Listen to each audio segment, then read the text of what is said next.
Newcastle United are 3 days away from their first game of the season against Liverpool at St. James's Park. Are we ready to take on the Reds? And can we finally get one over them?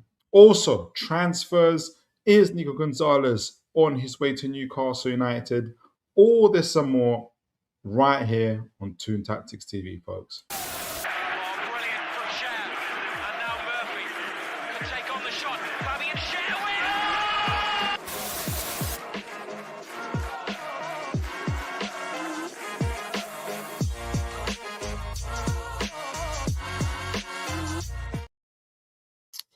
All right, folks. How are you all doing? I hope you guys are blessed. I hope whatever you are, whether it's morning, evening, afternoon, lunchtime, breakfast, whatever it is, I hope you guys are well. Had a fantastic day, or about to start your day, or you're on the shift and you need to hear some white noise in the background and you're using Toon Tactics TV show for that. God bless you. I am super excited about tonight's program. We're going to be doing a match preview, a tactical breakdown for the Liverpool game. Quite extensive, actually. I had a good time to kind of really focus on the game today. So I'm looking forward to going through it with you guys. Also, we are going to be discussing a scouting report for a potential number 9 for Newcastle United, who Newcastle have reportedly put in a bid for, but so we'll be talking about that, as well as other news. And as my man James has mentioned, the new training ground. So we are going to be talking about a little bit about that today. So a lot to go on the show. I need to do it with you guys. You guys are going to help me stay on the right path and not veer off too much, because there's a lot to talk about.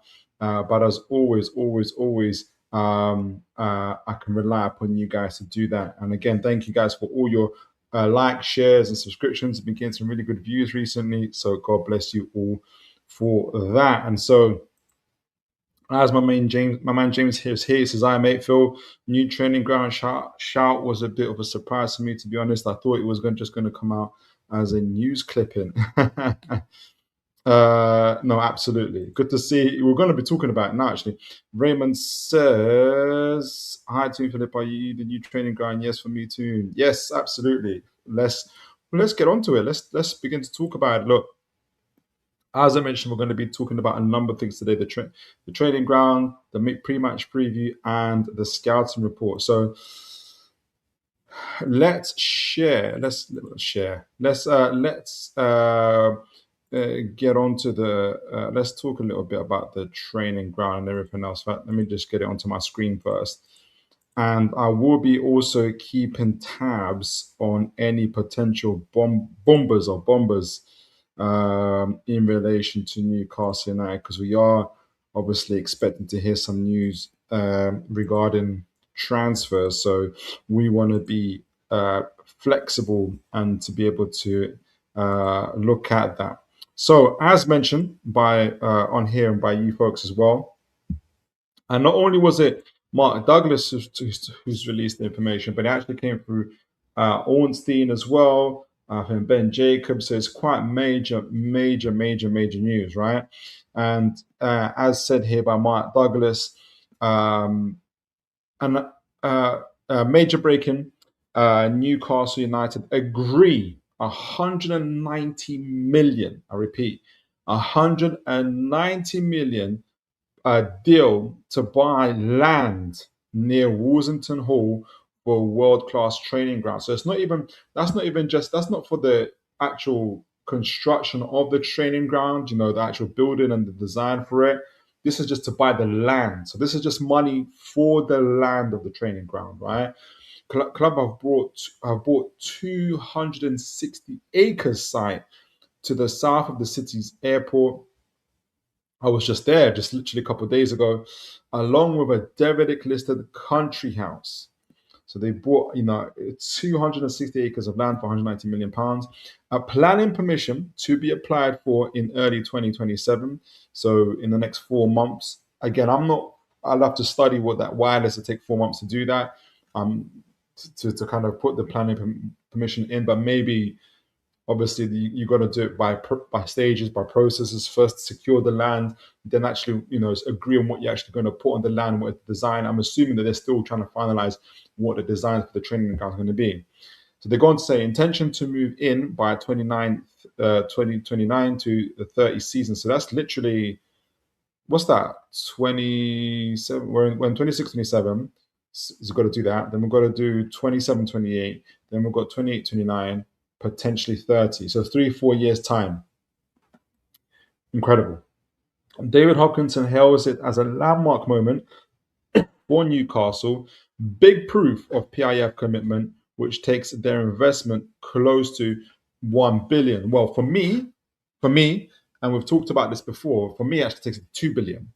Because if you guys remember there was a whole hold up in Newcastle's initial takeover bid was because over the piracy scandal over BEINT TV, something like that. I think it's UAE or Qatari TV. They had to pay the Qataris £1 billion to sort that out before the Premier League allowed them to essentially purchase Newcastle United. So for me personally, it takes them up to 2 billion. The other thing I wanted to mention, and I'm actually going to I was supposed to get this on post today, but I just didn't get time. I'm going to hopefully get a chance to do it tomorrow. We literally did a show very, very, very recently, and I'm going to go to the chat soon. We did a show very, very recently. We talked about the cart before the horse, and now in terms of the whole reset behind the squad, behind the infrastructure of everything Newcastle are going to do. And the conclusion of that show was, well, yes, I'm behind the theory and the idea of why we're doing it, but we need to start seeing the action for people to believe it. Well, this is the action. This is the action. 190 million pounds, not for the bricks and mortar, but for the land, just to get the land purchase, right? Who knows how much the actual construction of the site is going to be, the building, the design, the labor, the delays, how much it's all going to amount to. 190 million pounds. And with that, any opposition fans, any media, any other people that have been saying that PIF are tired of Newcastle, they're going to sell Newcastle never going to make it, all this and the other, all of this is blown out of the water. And it's not even just from the media, it's from our own fans as well, who've been moaning and bemoaning. And in terms of PIF, I've been a bit harsh there. Some have been bemoaning. Some have been justifiably, when they kind of make sense and the coherent arguments about it. But this investment is a huge, huge. It's more than an indicator, but it's a statement of intent. It's a statement of PIF's commitment to the club, which is absolutely phenomenal. Anyway, it goes on to say, club will build, new academy on site. So that's going to be fantastic. All within the training ground. So all of this is going to be in the training ground together. Option to move women's team there in the future, could move into Knox. So the next Knox training ground that we've got now, that we're building now, either the women's team will go there, or they'll go into the academy itself. So the women's team are going to have a phenomenal facilities. It's either going to be together with the men's team at the training ground, or the Knox training ground, which is incredible. Who knows, even, by the time we build our new stadium, if we do build our new stadium, maybe the women's team can take over at St. James's Park. It could be massive by then. So we talked about this before, but it's there. And there's more to follow. And we're going to be reading upon that. We're going to go line for line through, some of the, kind of the most comprehensive articles, as we always do. But I think this is phenomenal news. Again, this is on the back of the show that we did, where we talked about the reset, how it was how before it was the cart before the horse, now it's the horse before the cart, where it's been reset on not only in the field but off the field. But we needed to see this. We needed to see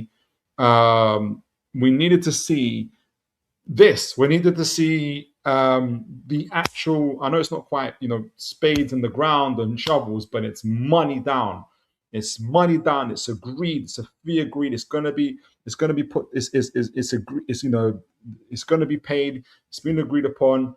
You can't get any better than this. 190 million pounds. Absolutely. Even my man Bobby Fairview, I don't know if he's hearing today, posted.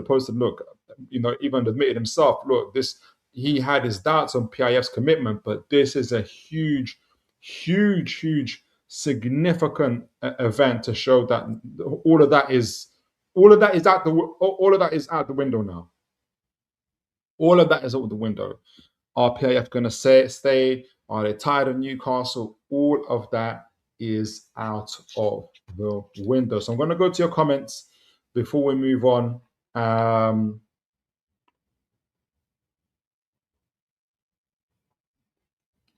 But everything they're saying, different articles are saying, it could be the second biggest training ground behind Real Madrid's.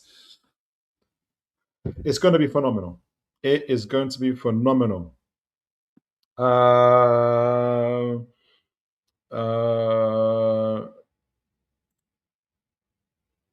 James says the land is only 15 million. The land is only 15 million. It says 100 million to buy the land. This is 190 million, James. Have I got onto maybe I got into another conversation, but it says 190 million to purchase the land. So clarify what you mean there for me, sir. Because of it being the original owner of Newcastle. Okay, so maybe I'll go on a different conversation there.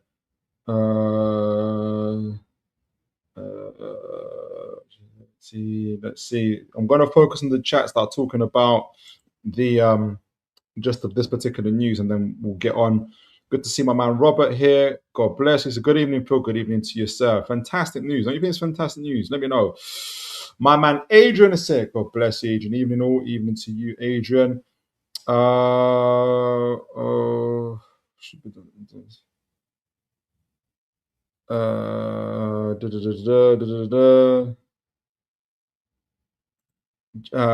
James says, I did find it interesting. There was an idea that I'm not sure if it's true, but they're talking about building a tunnel from. Yeah, I saw that from the airport to the training center. That I'm not sure if it's possible.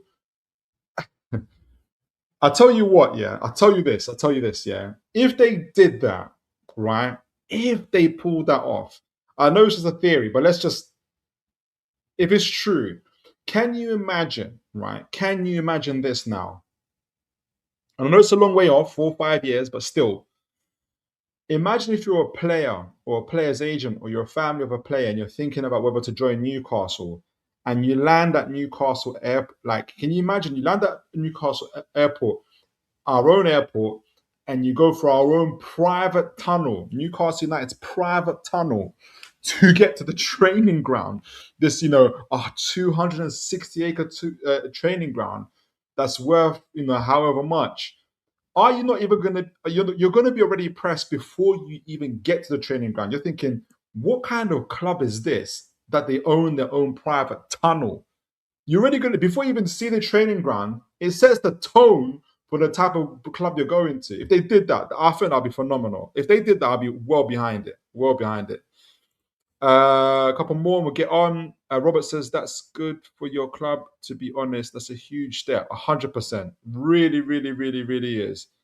Raymond says, hi, Team Philip. Are you the new training guys? If possible, yes, land airport private tunnel. I would love it. The private tunnel idea, if it's true, I would absolutely back it.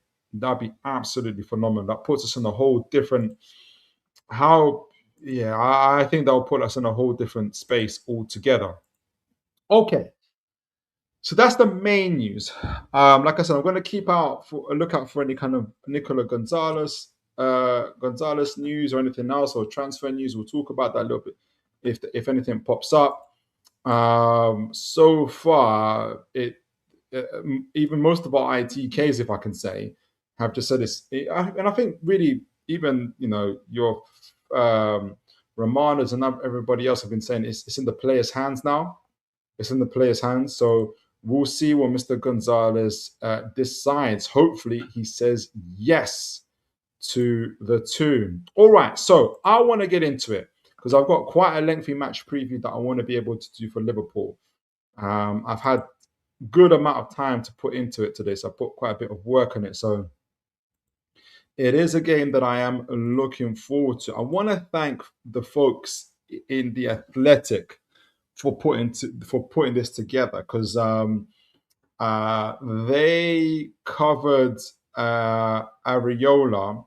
In fact, let me just double check. So they covered Ariola and his takeover over Liverpool over the last pre-season, and kind of seeing how his ideas and principles, how Liverpool have been developing under him. And so they really did a really good breakdown of him, and I want to absolutely credit them because they put this together really well. I want to make sure I get the gentleman's name. I thought I had it. Who put this together? Obviously, I've integrated it with the work that we are doing in terms of the match preview. But let me just double check. But it is the Athletic. I want to make sure the gentleman gets his props. I should know his name because I've seen him enough times, really. So they did this 2 days ago. So it's really up to date. It's by the Athletic. My fault there. Let me just get his name. Why did I not? John McKenzie. John McKenzie. So this is John McKenzie. Really good breakdown. I like the way he did it. So I want to make sure he gets the credit. All right. So we're going to go through various principles and ideas that he discussed in terms of how Ariola has been setting up Liverpool. Then we're going to go on the old tactics board and see how that could line up with Newcastle. Right,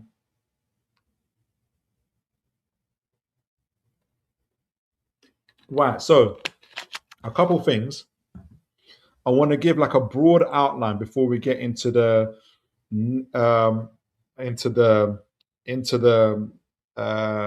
details of things, right? So what John noted was like a number of broad things. First of all, which is obviously Ariola's teams are known for their intensity. They're known for the Ariola's principles around being able to control the game without possession, through pressing, through counter pressing, and through the intensity, right? Which we're going to be talking about. But also how Ariola likes to play when he is with the ball. Yes, he doesn't want to keep possession for the sake of possession, but he also encourages his players to take individual responsibility. So all these things are very important. He has flexibility, Ariola, in terms of how he likes to play. Yes, he typically likes to play with a 4-2-3-1. But how that 4-2-3-1 is emerges throughout the games changes. If he's feeling very confident against certain teams, he'll have two at the back. Then I've got in a 2-3-2-3 situation, or 2-4-2-3 situation. If I got the maths right there, he'll be very aggressive. And you can see in the first screen there, for instance, John talks about how Ariola would have, especially when he's playing out from the back, he'll have his players very closely clustered together centrally, a little bit like Jaissle does. So he's able to transition and very quickly from the first phase into the final phase, almost like a 1 to 2 touch football, to get it to the opponent's half as quickly as possible. He'll also utilize the widths with the main aim, especially when he's doing vertical attacks. When he goes onto the widths, to create triangles on the widths, again, similar to actually Eddie Howe, where you have fullbacks doing under and overlapping runs, joining together with the midfield and the forward as well. to be able to create overloads in the wide areas. So double width and central attacks. We're going to be getting into those areas. So those are key principles and things that he likes to do. And as I mentioned a little bit earlier, and so the other thing is, it's on the right hand side of the screen. Ariola talks about John talks about how Ariola wants to see teams set up as to have players to have really a lot of individual responsibility. And by that, what he means is that Ariola has a hybrid man-to-man press. Hybrid being the fact that he utilizes man-to-man press, but also sort of skip my mind now. A man-to-man press, but also a zonal press. A zonal approach as well, where it's literally taken. He wants the players to be able to adapt to both. Now, that takes a lot of learning from players to understand and when to do a man-to-man press and when to be zonal. And we're going to talk about the intricacies of that. And players have been learning that individually, and how, especially in the first halves of football in the preseason, that's been going really well. In the second half, it dissipates. Typically, when the second string come onto the pitch, which is an indicator maybe of how maybe Liverpool lack a bit of depth. So we're going to get into that, but it's going to be very, very important that we kind of understand how Ariola is and how Liverpool are going to approach this game. Okay, so we talked about this, especially when they're going through the phase, when they have really quick central attacks by clustering their players together. And I'm going to go to the chat in a moment as well. In terms of the lots of individual player responsibility, what John talks about here is when Bournemouth. So he uses the example of when Bournemouth played Arsenal, and Bournemouth won this game. And what you can see is Bournemouth on the attack from right to left, right? Bournemouth are playing from right to left, but it's Arsenal who are on the ball, who are playing out from the back. And I want us to imagine the fact that this could be Newcastle playing out from the back, and how Liverpool's press could be versus us as well. Big up to my man Dave Bartlett as well. Yeah, we talked about the training ground. Absolutely phenomenal news. Okay, so what troubled Arsenal a little bit is how Bournemouth pressed, and you can see that they had three at the back here with two pivots, and then you had three just behind the forward as well. Now, there's a mixture of a man-to-man press, right? You can see, for instance, I don't know if that's Christie trying to mark off. You've also got, I don't know if that's Tavernier, when he talks doing like a zonal type of press, or making sure that the players are making sure they might not necessarily be on the man-to-man press, but close enough where they have access to the opposition player. And then the player that he's got circled here, I'm not sure if that's Christie or not, but he has a responsibility of, for instance, covering or this particular zone. So it's not quite man-to-man, but he's covering this particular zone. So what this allows, for instance, is for Bournemouth to keep their shape. If you do an all-out man-to-man press, which Newcastle did under Eddie Howe in various games, is that your team can be shifted and moved by the opposition into different areas. And the defenders will follow the strikers all the way to the halfway line and beyond. And the same could be vice versa, right? If it's taken to the extreme. So the team can be bent out of shape, right? Whereas if you do what Ariola tries to do in terms of keeping the hybrid, having a hybrid approach where he's got the man-to-man press and the zonal, he gives players responsibilities like he did to Christie here to make sure that he marshals this particular zone, but also he gives them the responsibility of knowing when to do a man-to-man press on a particular opposition player. So Bournemouth are able to keep their structure as well as keep the pressure and intensity which a man-to-man press allows you to do against the opposition. So that's something for Newcastle to keep a watch of. So the other thing is the double width attacks, as I mentioned. In this case, where is it?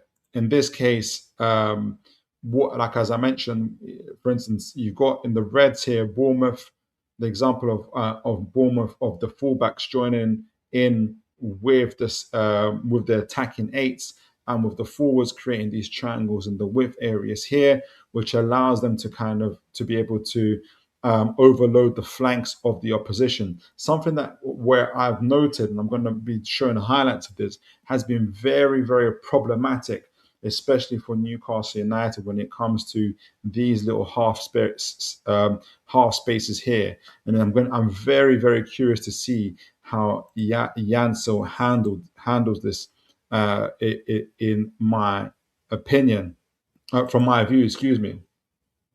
So um, let me just see in case there's anything else you guys are saying here. I'm going to get into some more specifics there. Apologies if I'm rushing. I hope I'm not rushing through. I hope it's all kind of clear and coherent. It's just that there's a lot to cover.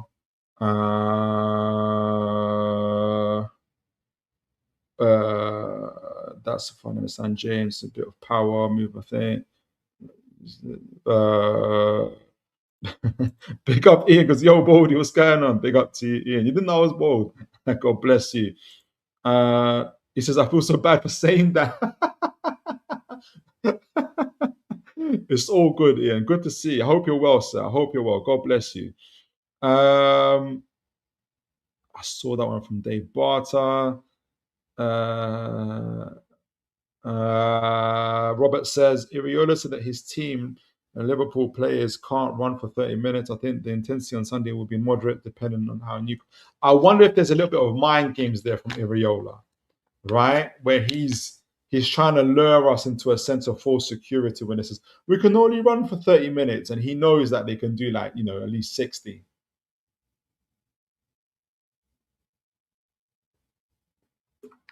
So I wonder if there's a bit of mind games there. Jaissle could be doing the similar thing because he's been doing the whole thing about, we haven't reached our peak. By the time Liverpool Cup game comes, we haven't reached our peak. I think it's quite true, but you never know. Right. So let's push on and speak about some more of the specifics.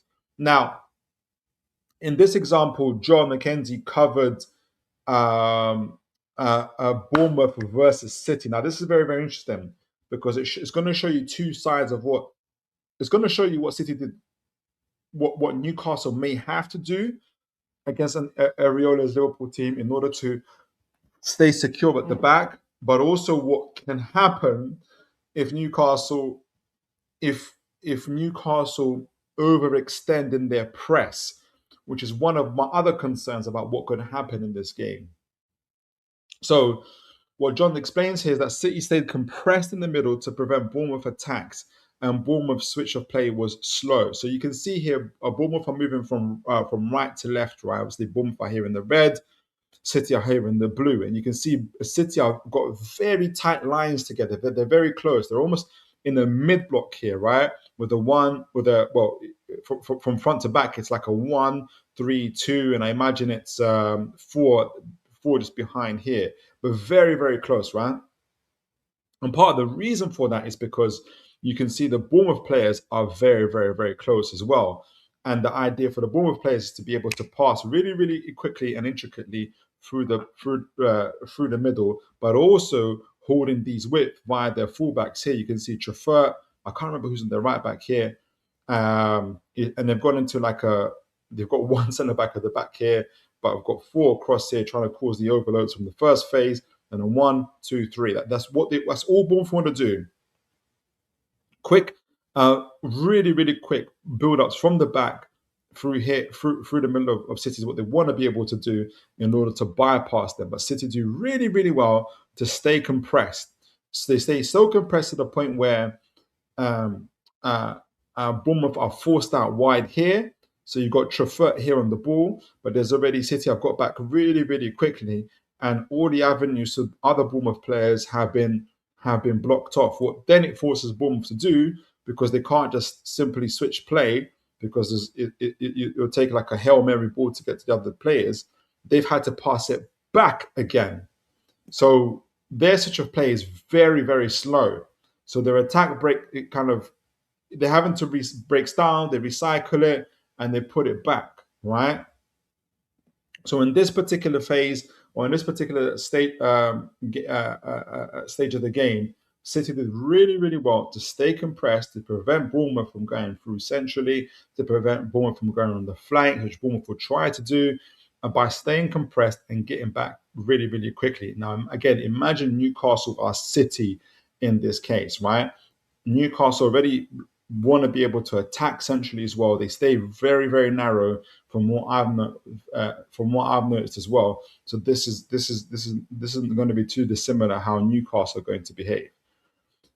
What happens next, though, and this is in the same action. Now, remember, Bournemouth have gone back now. They've gone back to their own half. It's back to the first phase of the pitch, and I don't know if this is a mistake or not. My fear is that Newcastle could make this mistake against Liverpool, right?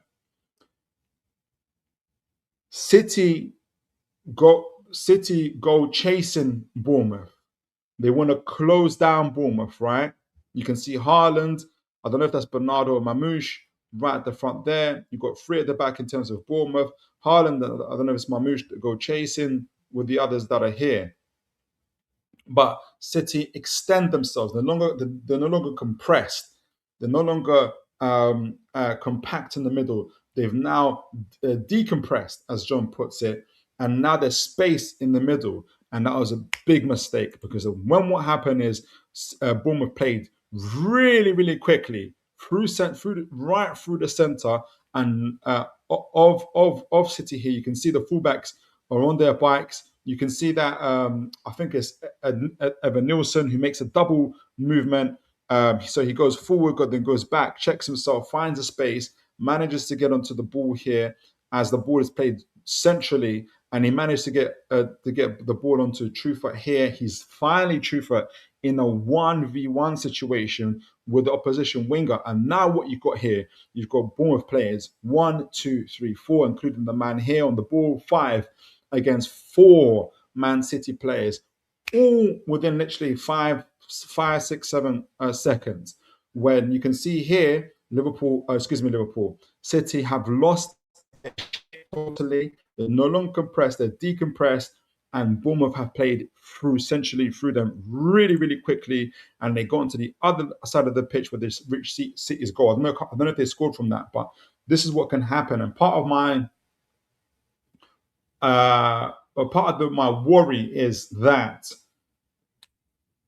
Newcastle could fall into the same trap where they do really well in the first phase in staying compressed, keeping Liverpool back. They lose their shape and kind of chasing for the ball and trying to press Liverpool, and then Liverpool play really quickly through the centre like that. And if Bournemouth can do that under Ariola, so can Liverpool, who obviously we know have got better players in certain areas as well. But that's definitely something that I'm sure it's going to be interesting to see what Jaissle, Matthias Jaissle, does about that. Do Newcastle maintain a mid block? They won't keep a low block, right? We're not doing that.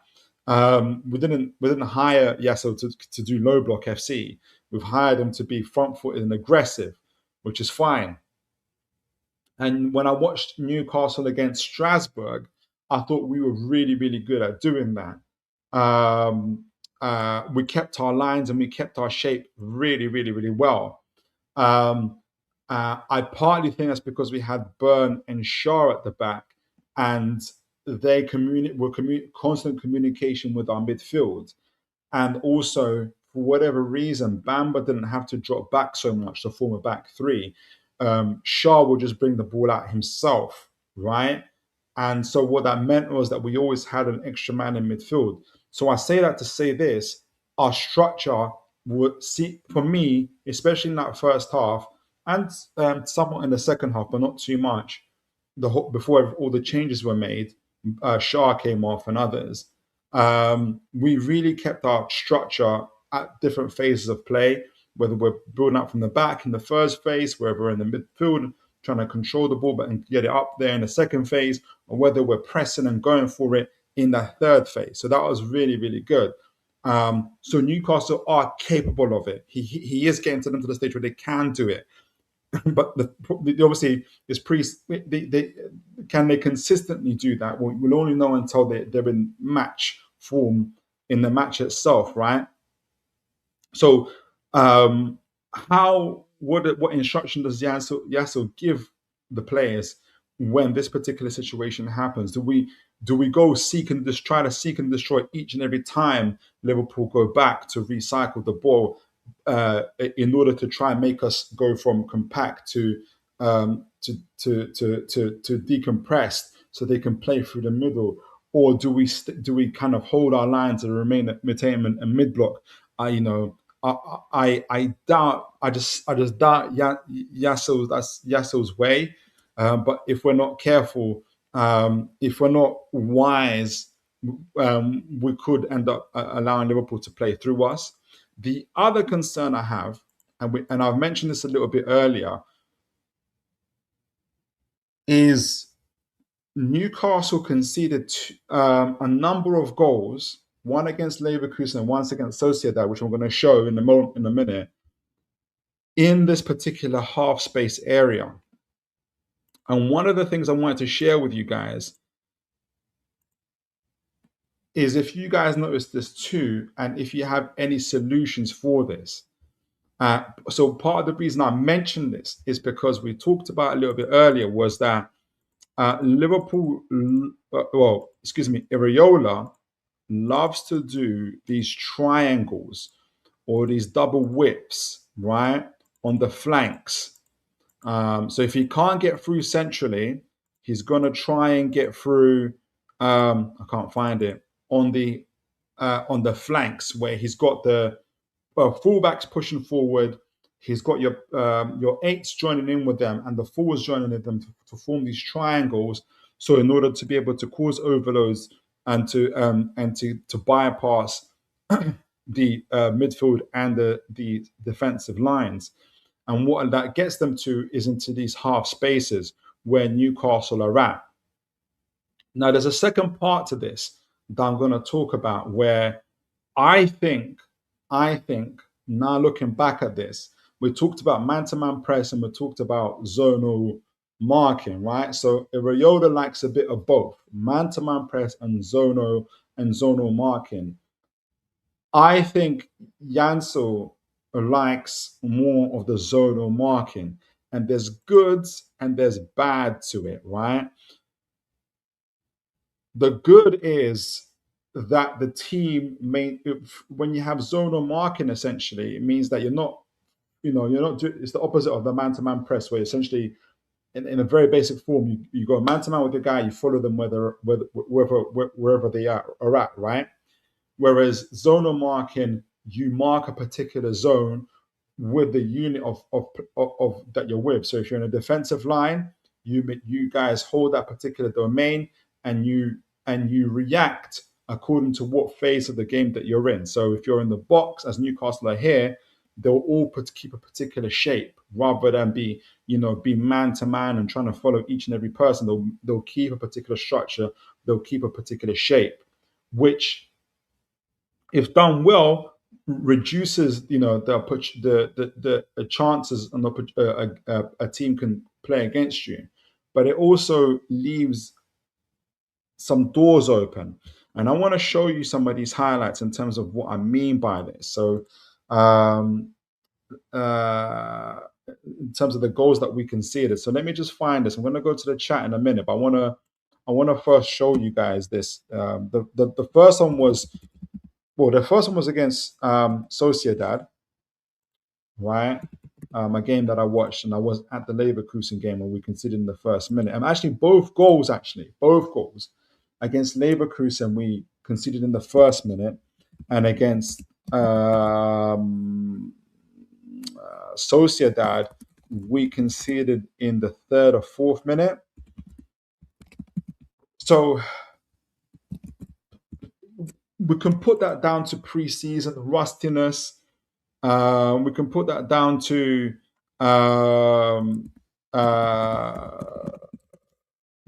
preseason rustiness. and this is it's something that can be um, through training, can be dealt with. I have no doubts about that, but it's happened. It's important to talk about it because I do think that this is something that both Real Sociedad and Leverkusen did purposely. I think they both clocked onto the fact that we do the zonal marking, and they did it, and they worked on it. So let me just find the. So I'm trying to find a Sociedad game. I had it lined up, and then it's all gone off. I want to be able to show you guys. I want to see if you guys have got any solutions for this as well. That's Everton. Was it Valencia or Sociedad? I've got Sociedad on my mind. Was it Valencia we played? Well, I've got Real Sociedad. Is it Valencia? It was Valencia, wasn't it, guys? I kept on saying Sociedad. Was it Valencia we played? Why have I got Sociedad on my brain? It was Valencia we played. Okay, so, all right, let me put this on and show you guys what I mean. So I told you guys I'm going to go into depth today. Big up to my man Woolbojog. God bless you. Good to see you. I'll be really keen to get your view, Woolbojog and others, in terms of zonal marking. What could be the antidote to this? Because they're very, very, very similar goals. Very similar goals. Okay, so let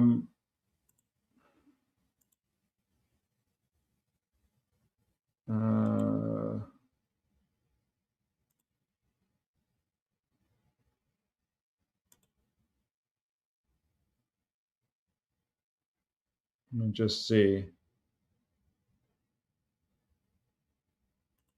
Okay, so yeah, I think this is about to come up. Okay, so I want to make sure you guys can see that. Can you see that? Yeah, you can. Okay, so now remember, I'm looking at this zone here in the half space where Newcastle conceded eventually will concede, right? And what I'm talking about, the zonal marking. So it's not going to be man to man. You're going to see you're going to see the centre backs all reacting in the same way. They're protecting their zones and they're keeping their shape. Partly what's supposed to happen is you're gonna. I don't know what Jaissle wants the double pivots to do. Does he want them to do zonal marking as well, or does he want them to follow their run? Their runners. They didn't do either here. Anyway, so keep this in mind. So Valencia have gone down down the flank here, right? There's a runner here which 41, I think Ramsey follows, and then you've got Bamba here in the back.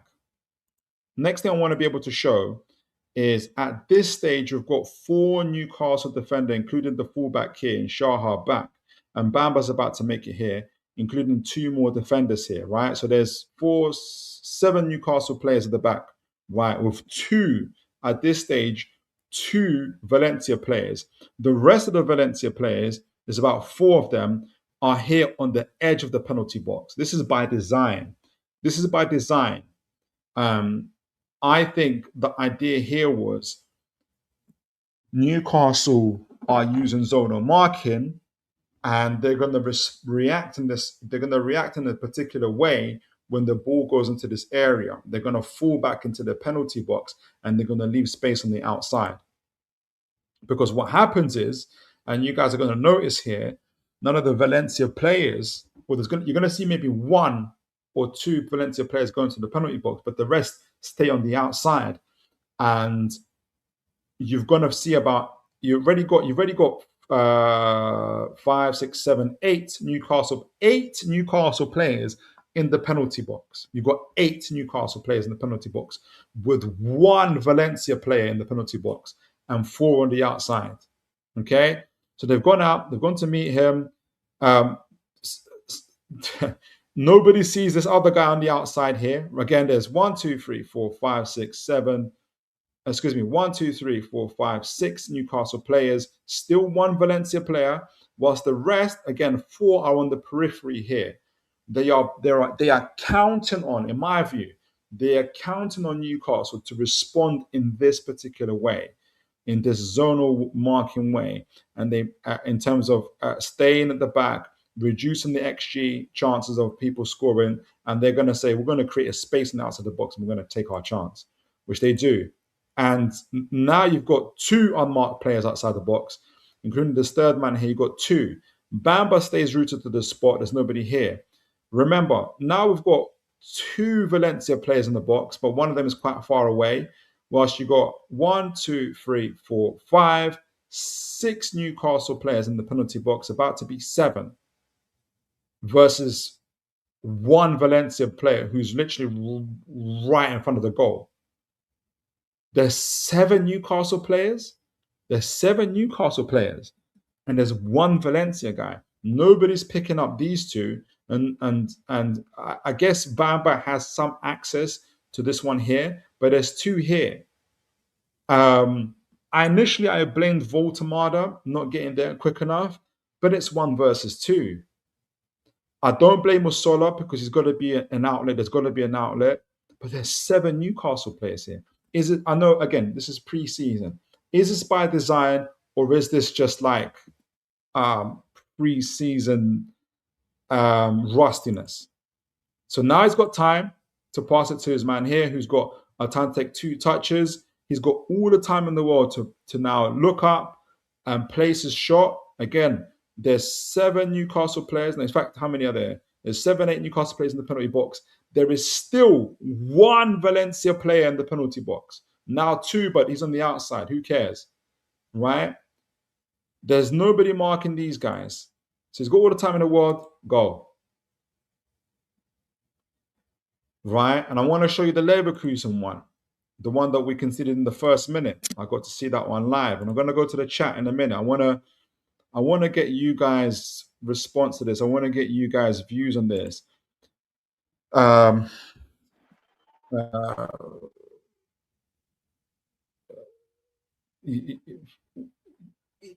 You know, what do you think Jaissle's trying to do? Or is essentially his plan being carried out, but he's not, but structurally it's just not working, okay?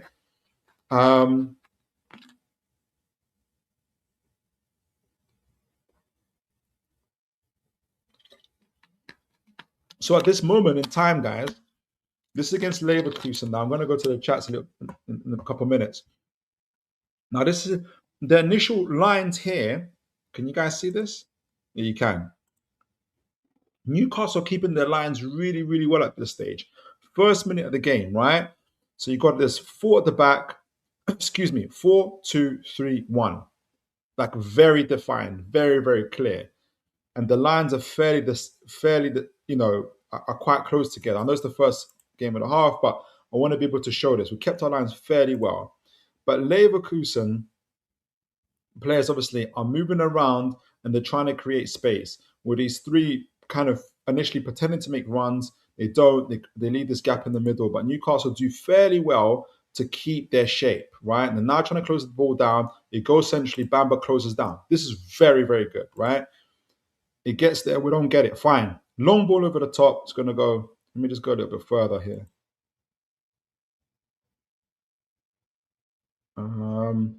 Sorry, it's Strasbourg. Was it Strasbourg?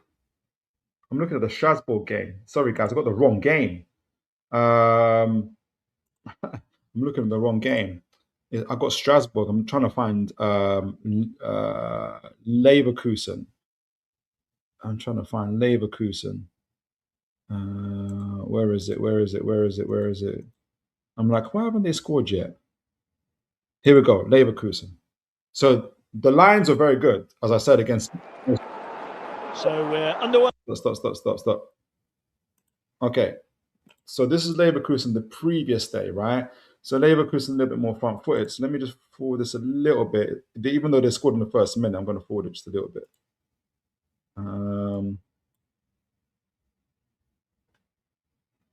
This is a good place to start because, again, this is one of my concerns. Because like I said earlier, what Bournemouth did, for instance, they went through the first phase of play and they went centrally. So we're doing very well. We're closing them down. Goalkeeper hoofs it. That was Stur there, losing his header. That's fine. We're going to go a little bit further. I'm going to pause it in a moment. Okay. I think this is Mazza. I think this is Ibrahim Mazza, the one that we've been talking about, the number 10. I want us to keep an eye on him, right? Because he's the one who eventually scores the goal and how he finds the space, right? And this is part of the zonal marking. Okay, we've got 4 at the back here. We've got about, we'll say 2 Leverkusen at this stage with Stur here. I can't see where, with Miley as well. So it's a Miley Stur pivot at this stage, right? So Mazza picks it up, plays a 1-2.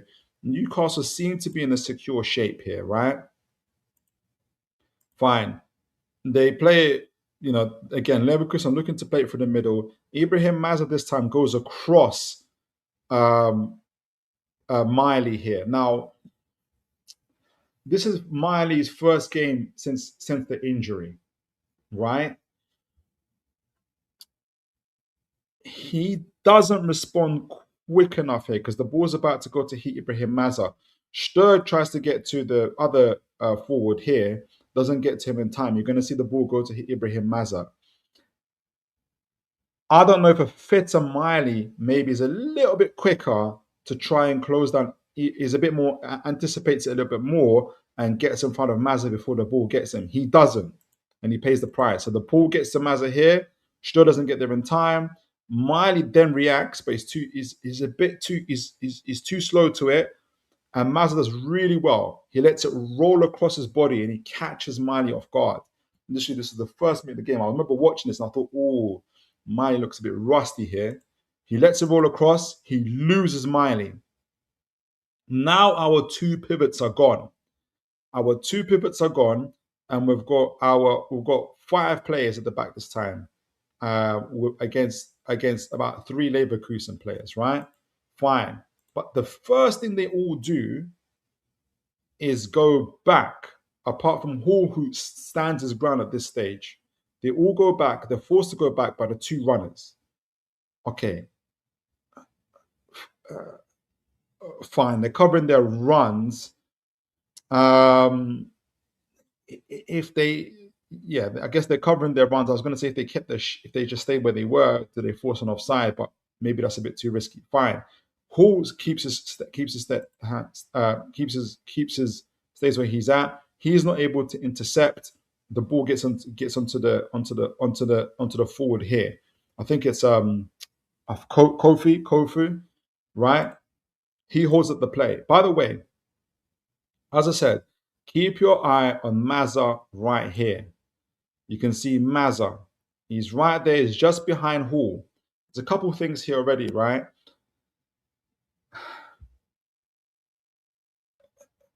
There's 4 Newcastle players here in our penalty box against 2 Leverkusen players. There's 3 Newcastle players just outside the box against 2 Leverkusen players, right? But none of us keep an eye on these players here, on the Leverkusen players. We're all kind of going directly for the ball. And just keep your eye on Mazza, who's just behind Lewis Hall. He stays where he's at. Lewis Hall goes chasing for the ball. Miley goes chasing for the ball. There's 3 Newcastle players here in terms of just getting into the penalty box, but none of them are watching the runners in behind them. The defense has done its job by blocking the run, forcing about to force the forward back, but the anticipation here is not designed, right? So they both, he doesn't cut at because Hall doesn't keep an eye on where Mazza is. He doesn't know where the next pass is going to be. Well, it's a straight back pass to Mazza. Now it's gone back, and Mazza's first touch is really, really good. He takes it away from Hall, In that half space again, takes it on, bang, goal. And this is in the first, this is 46 seconds. This happens in the first 46 seconds. Now, there's some differences to what happened against Valencia, but the similarities are the defense drops to the penalty box, maybe a little bit too deep, and maybe against Valencia was a bit deeper. We're not watching the runners that's happening behind us. Teams are intentionally forcing us to drop back whilst keeping players on the periphery of the box. Sometimes two, sometimes three, sometimes four players will be on the periphery of our box. And even though we'll have 7, 8 players back, nobody's watching those players, or nobody's marking those players, or nobody has quick access to those players. And when the ball is eventually played back to one of those players, literally those players have time to pick the ball up, take a first touch, take a look at the goal, take a second touch, plant it, and put it top bins, right? Is this just rustiness, preseason rustiness, or is this a structural issue? Is the point I'm trying to work out. For me, it's still a player thing. I still wonder, what does Jaissle want the two pivots to do? I can't imagine that he's asking them not to watch the runners that are coming in behind them. I can't imagine he's not asking them to ensure to be aggressive, not just inside the box, but outside the box. I can't imagine he's not asking them to not communicate to each other as to who they're supposed to follow, who they're supposed to go after. You got Wissa here with his hands up, thinking, "What on earth has just happened?" Right? And to be fair, the pivots have always been changed from game to game. And this is part of the reason maybe why Jaissle says, okay, well, it's annoying because we've been playing so many fixtures, and I haven't had time to be with them on the pitch. These are the type of things I imagine he wants to change. But I want to highlight this, and obviously before I go to the chat, and I want to be able to highlight this and talk about it as my concern. So there's the concern about Ariola playing centrally, ourselves overstretching in our press and decompressing ourselves, so spreading ourselves out wide and a bit too much when we're pressing, and allowing Liverpool to play centrally through us, one touch, two touch before they get into our goal, and maybe us falling for that trap of pressing too fast, too quick, and not being uncoordinated. And the second part is our zonal marking, where our defense, in my view, drops too deep a little bit as part of the issue. But then the other issue is our pivots, but also some of our wider players, our eights, are not watching the runs in behind. And sometimes it's not even runs in behind. Sometimes you've got 4 players, as in the case in Valencia, of players being outside the box, just waiting for the ball and nobody covering them. In the same case here, you had Ibrahim Mazar, you had the other gentleman that was with him, and no one blocking off the passing lanes. Everybody kind of focused on the one ball and chasing it together. Like I said, I don't think that's part of Jaissle's plan to do that. So those are my 2 main concerns about how Newcastle could concede against Liverpool. But let me know what you guys' thoughts are. Tons of comments here. Sorry, guys. I went on a little bit, but I wanted to make sure I got it out there. We'll look at the tactics board in a minute as well. But God bless you guys. I've got nearly 30 people here as well. God bless you guys. Hope you guys are enjoying the show. Also, thank you a lot for all the folks that are liking, sharing, subscribing. You've been absolutely phenomenal. Dave says 16 watching, only 9 likes. Show some love. I hope we've got more than 9 likes. Let me know how many likes we've got now, folks. I hope we've got 20. Can we do 20? That'd be absolutely phenomenal. I'm just trying to find some good to see. Okay, Robojog says, I was going to say actually, it's always good to see you guys talking amongst each other. It's a community. Robojog says, Phil, zonal marking, like everything else in football, is a depends. Meaning, if you have the tools for it, it can be effective. Same applies to man marking. Either one needs time to implement and teach. True. Very, very true.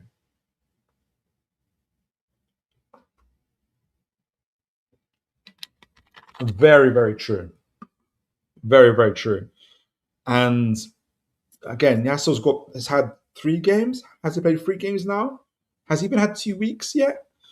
So I'm not coming across like as I can't believe it. I'm not trying to do that. I'm just, we're doing a preseason preview, not preseason preview, pre-game. We're doing a preview of the game. So I want to make sure, um, I want to make sure that we cover all of our bases. Adrian says, "Don't bother, Phil. The chat's a mess. More sense in a sea cucumber." Have I missed something? I must have missed something. That was a little while ago. Um, Warbojog says, Phil, also, most managers don't stick to one approach by use, both depending on the context. So, in out possession state, in the first phase, teams tend to press in a zonal until a trigger is set to man. So, Phil, also, the managers don't stick to one. Yeah, true. So, in the out possession state, in the first phase, teams tend to press in a zonal until trigger is set to a man press. I wonder what this trigger is because at the moment there's 2 games now where I haven't seen any man to man pressing at the moment. So I'm hoping that we're going to see it. Um, uh, uh, Robojog says also pressing and marking, in my opinion, is more about coaching quality and players' awareness capacity, not really physical attributes. So it's mainly a cerebral task, more so than a physical one. I agree, and that's why we're Newcastle working very, very hard on getting this number 6. I see folks talking about Nico Gonzalez here as well. That 6 has to be, whether it's Gonzalez, whoever it is, has to be an experienced communicator. It made sense why we were going for Hoiberg and others because you're going to have someone like that shouting, communicating. This man, get that man. Watch your 6. Watch your back. All these type of things. So um, uh, that's really really important. Um, da, da, da, da, da, da, da, da, uh, da, da, da, da, da, da, da, da. Okay, I think you guys are debating transfers and stuff. Fair play. Okay, so there's that. Okay, so let's go to the tactics board. Let me know, guys, who's in your first team lineup. I need to take this off. Who's in your first team lineup? Who would you have play? I have. I don't like. I've got a lineup, obviously, but I don't. I'm not. How do I say it? I'm not. I'm not. What's the word I'm looking for? I'm not tied to it. I'm. There's 1 or 2 positions where I'm like, yeah, this could go either way, but otherwise, I think, I think, uh, I think we have. I think I've got. I think I'm trying to see it from Yassle's point of view. I think I have a squad that I think he's going to go for. Now, why does it get so complicated? I'm just setting the lineup up, guys. But uh, I don't know what's going on with the tactics board here. It's all a bit. it's all a bit mixed up. Um, Whenever I put it together, it puts the names in a funny old place, which I don't like. So I need to talk to the guys on who do I need to talk to? I need to talk to okay, cool. That's worked out. Brilliant. Or somehow it worked out a little bit. Okay, so let me make sure I share this with you guys. Let me know your lineups. Let me know your lineups. I'll be keen to hear who you guys think is playing in the opener. Um,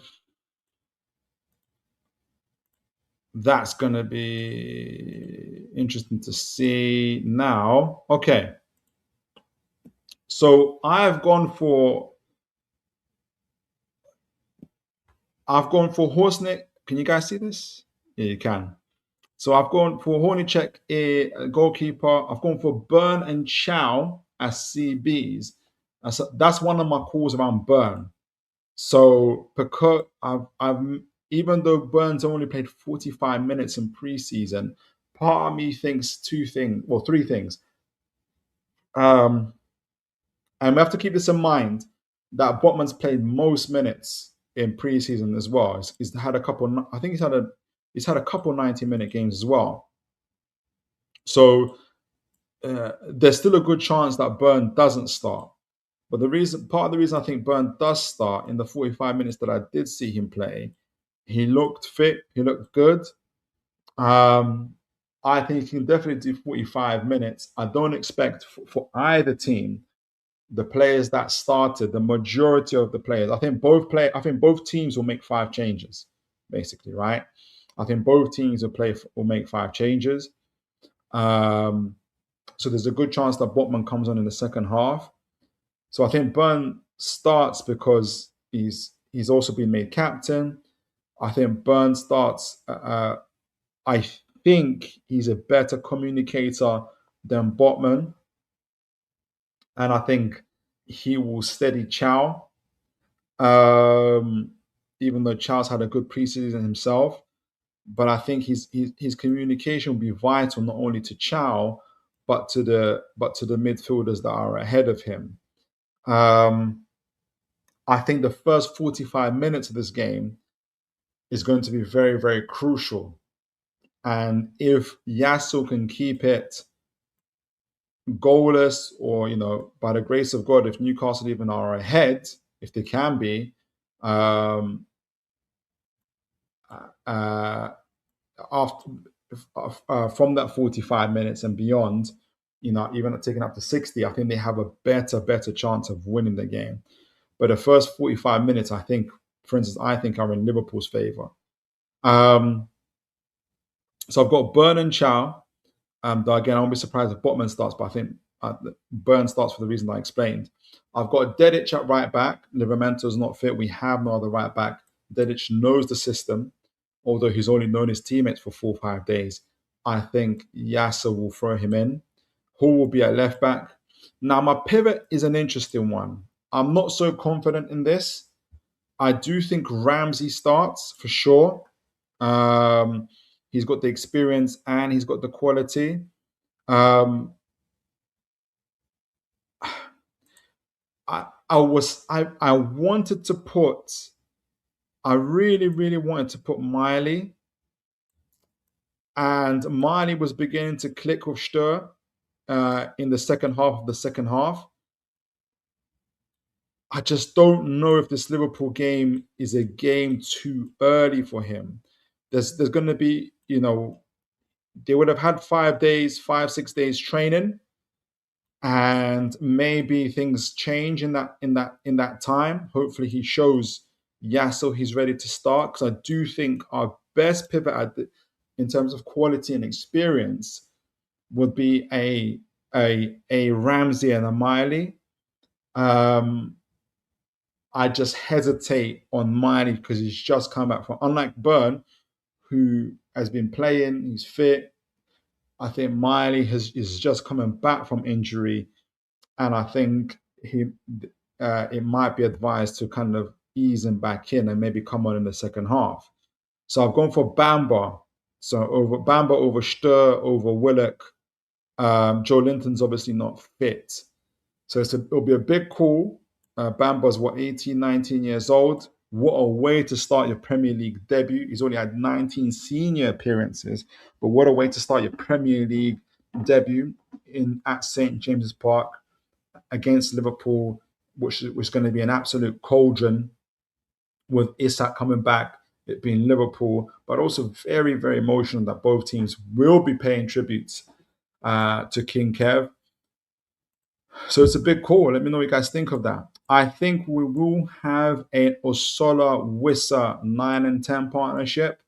We still haven't got our ideal 10 in just yet. Hopefully we do. We'll be talking about the 10 that I think would be, you know who my ideal 10 is, Bilal El Kanusi. But there's another potential 10 who I'm going to do a scouting report on today. I think Osola's been very, very good in pre-season. He got a goal against Strasbourg, but his pressing is so, so important to us. His pressing stops a multitude of attacks from happening. And I've got a Barnes and a Langer forwards with Newcastle. Again, I'm going for the experience and quality as well. I don't think Tory's quite ready to start yet. Though I wouldn't be beyond surprised if maybe Murphy does get chosen, but I'm going to go for Elanga. That's if Murphy doesn't get sold. A lot of ITK, well, a few ITKs are expecting him to get sold, but they've been expecting Murphy to get sold for a while, and it still hasn't happened. Let me know what you think of that. Liverpool one, I think I've gone for. This is the team, or very close to the team that played in the first half against. It's not Monaco. I forgot who they played. Is it Monaco? They played someone. I forgot who it was. But I've got Isak starting with Engamoa and Gakpo. Verts as their number 10 and behind Isak, and the double pivot of Gravenberch and Szoboszlai, two very, very competent midfielders, very good midfielders in my opinion, with their new signing Xhaka, who's getting a lot of praise. Frimpong as right back, Kirk as a left back. They will be going bombing forwards a lot, leaving a lot of space in behind, but they'll be adding a lot of width for Liverpool, creating triangles on the sides, with obviously the experienced Van Dijk in the middle and Alisson Becker. Now, before we go through some of the tactics, go through the strengths and weaknesses, let me see what you guys are saying. Let me know who's in your starting lineup. Tons and tons of messages, which is good. Where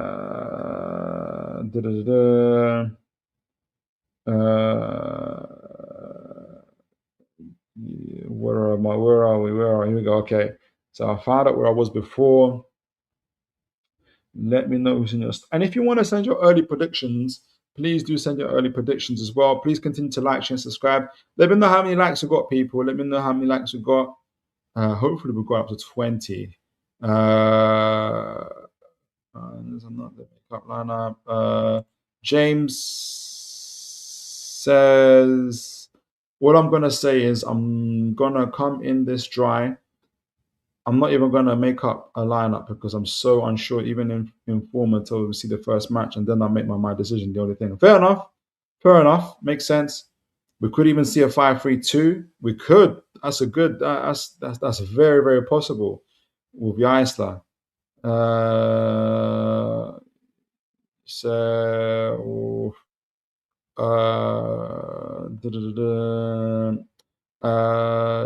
Dude's gone for Horny in goal. Absolutely.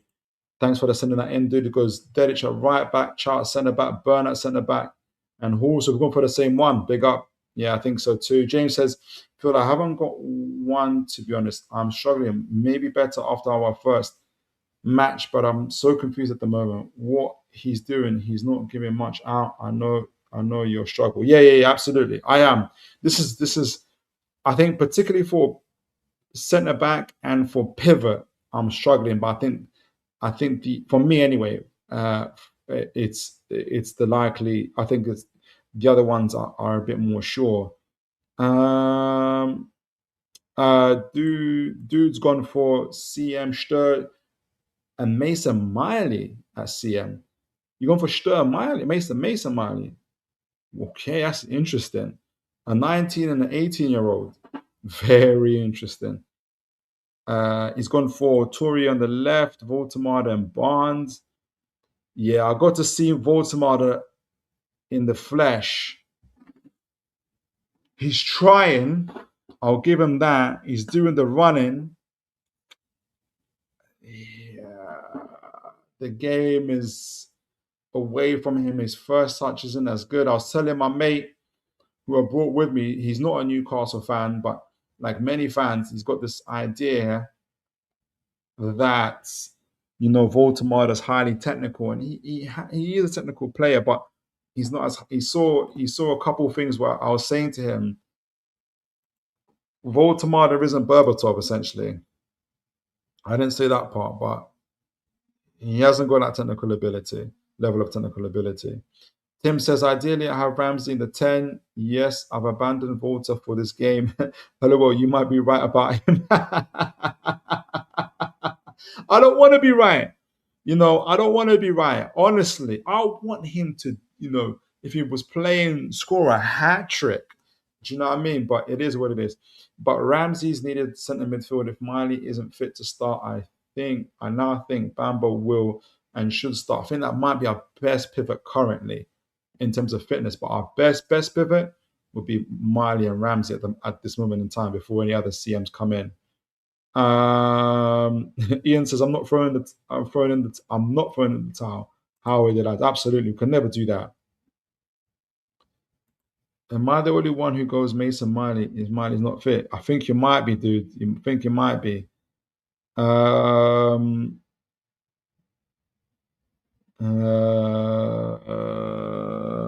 Tim says, I think it leaves Wissa as the 10. Yeah, I would play Tory left wing. Barnes has looked so sluggish for me despite goal record. Fair enough. Murphy, has the experience and know-how we need to lean on this game, in my opinion. Fair play. So Tory and Murphy you've gone for.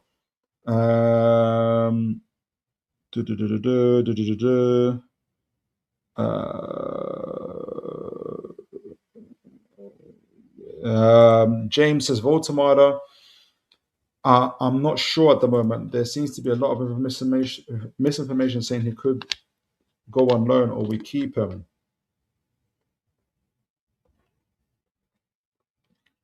Yeah, Dortmund might be in for him. We'll see. Ian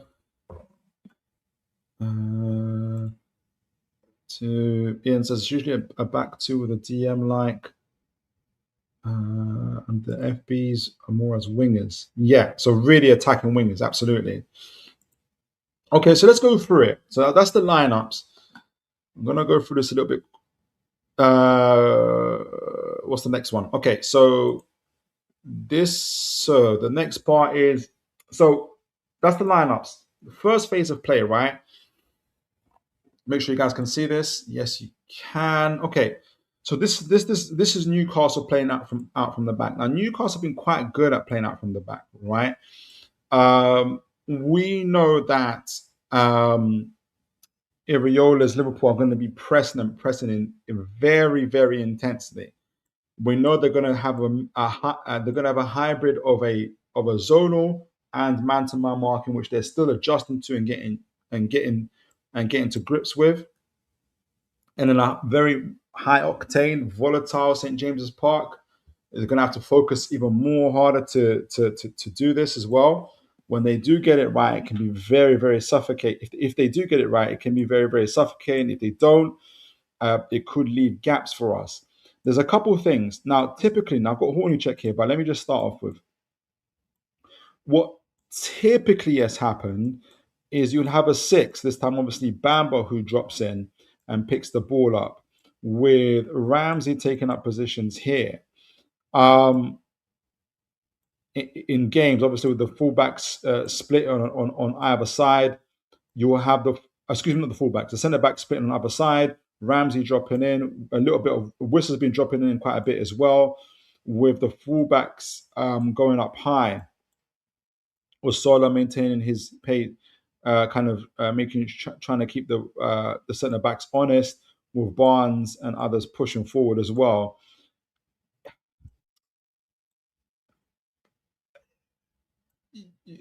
So you might have this case of Osola versus Van Dijk, Barnes versus Jacket. Part of my issue with this, obviously with Isak on the press covering the play, part of my issue with this is that it leaves us with one less man in midfield into that second phase, which frees up someone like Soboslai and allows, for instance, either Verts to push to help with the press, and maybe Soboslai to push even further forward, and that's where the suffocation could happen for us. So I'm quite hesitant. I don't know if we want Bamba to drop in like this, or Bamba or Ramsey to drop in like this to collect the ball. Maybe the preference is to have Hornicek step up, which he can do really, really well, and add that the extra midfielder presence, which allows, for instance, maybe Whistle to stay up a little bit higher, push Gravenberg a bit further back, push Ramsey a little bit further back, and allow, for instance, either Bamba or Ramsey to stay in this particular zone here, which keeps maybe Verts a little bit honest and leaves Isak to kind of press on by himself. I think the main thing Isak will try to do is block the pass to Chow. And I think, for instance, it will be Burn who's the main trigger for Liverpool. For Liverpool. So when Burn gets on the ball, as many oppositions have done, that's when you see on Gamora go forward, Frimpong go forward, Soboslai go forward, and to try and trap Burn and prevent the ball from getting onto Hall, and they'll try to get onto him that way, which is possible. It's going to be interesting to see what Jaissle's kind of answer to that is. The part of the answer to this is obviously when they do press, you have the centre backs. Where you have the centre backs in the penalty box, they can't get into the penalty box. So you can still get the ball out to Chow. And what you could ask Chow to do, which is possible, which he can do, is even when Isak does go into press him, take a risk, carry the ball, attempt to carry the ball past his first phase, and give Gakpo a choice. Does Gakpo go in for the press as well, or does he stay back? Because if Gakpo presses, Chow can release the ball to the likes of Dedic, who's a very, very good ball carrier, and leaves in the one-on-one situations of with Kirkes, and leaves the likes of Elanga and Wissa free. Those are the type of situations that Liverpool do not want to face, right? Because that's when it all kind of collapses in terms of their press. So that could happen.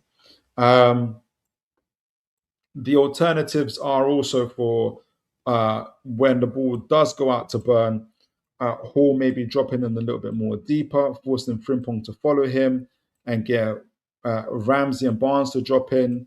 And we know that Hall is still good on the ball.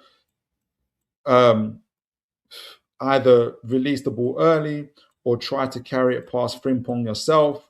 Frimpong isn't necessarily the best tackle on the ball, but if you can bypass Frimpong, again, it opens you up to the situation with Barnes and Osola, right? Anything to avoid Soboslai, essentially, and Gravenberg, who are dangerous. You can go for the long ball. I don't suggest that we do, because I think that Jacquet and Van Dijk will collect it all day against Osola and Barnes in these type of situations. What Burn has done, though, what people haven't, which surprised me, I can't remember what game it was. I don't know if it was against West Ham, but Burn, no, it was against Man United, if you guys remember. But the ball was going out wide to Burn, and Burn would hit these long diagonals out wide. I can't remember who was on the side, whether it was Elanga or Murphy, and it was causing Man United all sorts of problems because of the way they were marking. There is that possibility of what Burn can do, though if Osola and Barnes keep Van Dijk and Jacket busy, you might cause a situation where it's Elanga and Kirkers and Dedic and Wissa, that could be messy for Liverpool in that regard. I think if I'm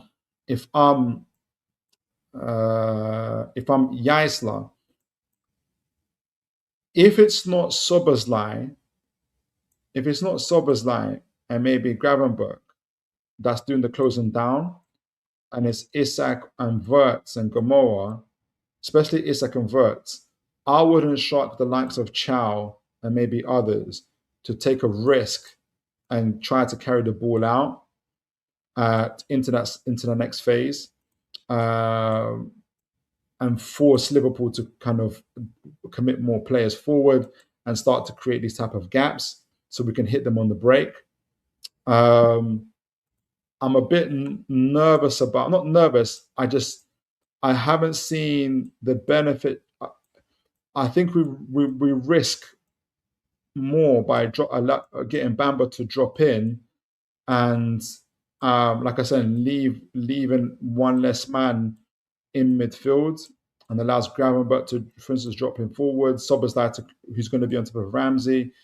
I think we leave ourselves. We might leave ourselves a little bit open, and we might allow ourselves to be suffocated. So it's preferable if Hornacek does it, or we get the ball out to Chow to try and see if he can carry it past Isak, or if we do hit it to Burn, to see if we can get quick diagonals to Elanga and Orosola's side to see, Elanga in a 1v1 for pace would be interesting, as well as Osola, and see if we can cause the damage there. The unknown for Liverpool will be Dedic. What can Dedic do?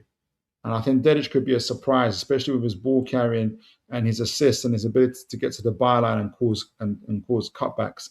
I think that'll be a surprise to them as well. I'm going to go to the chat in a moment, but that was the press. The other one is when Newcastle are on the attack themselves. Liverpool will obviously try to close lines, either go into a 4-5-1 or in a 4-4-2, which I think will be preferable to them. I do think it gives Newcastle. I think Newcastle have some options here in terms of how we progress the ball forward. I do fancy us in terms of trying to form triangles on either flank, either through Ramsey, Barnes, and Hall, these type of situations. Like I said, I think that Hall, Barnes, and Ramsey could get the better of Ngomoa and Frimpong. Maybe Jacket will be problematic, but the main thing is, can we keep the ball away from Soboslai? Because I think he really is good at pressing and carrying and doing those type of things. On the left side, it might be a little bit more problematic. But maybe on the right side, if we're on the ball here, you've got Elanga, Wissa, and Osola. And I think what's going to be key, and Dedic. Again, Dedic is an unknown, a relative unknown to Liverpool. Obviously, they will be doing their video analysis. They'll know his strengths and weaknesses. But these players have not played against Dedic before. So that's part of the problem there. So how does Dedic do in a 1v1 situation against Kirkes? And can his ability to carry the ball, which I think is good, force Kirkes to go out and leave space open for the likes of Elanga, for instance, or Wissa to get into these little half spaces here, or at least cause a situation where, spaces are being created. Can we force Van Dijk to come out and support as well if Gravenberch isn't following his man and leaving these spaces open for Sola or Jacket to come across and Barnes? Can we cause these type of situations? I think there might be a lot more joy down our right-hand side where Kirkes, Gravenberch, and Elanga are, maybe a little bit more than where with Horn and Barnes, mainly because I think Szoboszlai is that good. That's the main thing from the attack. Before I move on, let me see what you guys are saying in the chat. You guys have been really, really active today as well. It's just not a back four like that. Bamba will be further back, I hope. Roberto says with 10 new managers in the league and more moved around the clubs and transition in terms of squad building, make the first 5 games weeks one of the most unpredictable in history of the Premier League. Fun, absolutely. Even I thought I had my mind made up in terms of score predictions, but as I'm talking with you guys through it, I'm not even sure what's going to happen.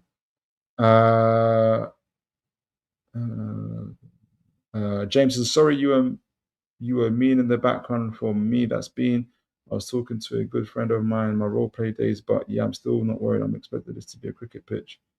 I've missed that. Maybe it's not for me. You're talking amongst yourselves. Dave says, I call it now 4-4 draw. I wouldn't be surprised. I wouldn't be surprised. James says, Wobo won't have the time for. Okay, talking to you amongst yourselves. Okay. So that's us on the attack. We'll be also trying to play centrally. Obviously, I forgot to mention that's going to be the quick thing. And I do wonder if, for instance, Dedic, who's very good in getting to these half spaces as well, if, for instance, if Bambo or Chow can get the ball out to him, his ball carrying again can draw players towards him and leave spaces for the likes of Fasola. That'll be interesting to see if that can happen. And Fasola is going to have to be clinical as well. That's going to be super, super important as well. Okay. So that's us on the attack. Now, switch back to Liverpool in their first phase of play when they come out, when they're bringing the ball out, right? Now, as I mentioned, part of my concern is if we don't hold our lines well enough and we go and we're a little bit uncoordinated up, where we decompress, we leave space when we're pressing, that it gives time for it. We leaves ourselves open. What's going on here? Oh, come on, stop. If we don't get our press right, we could get ourselves hurt with Liverpool ability to really pass quickly through these lines here. And with the players that they got, they can cause us real damage if we're not careful. So how and when we press is going to be very important, right?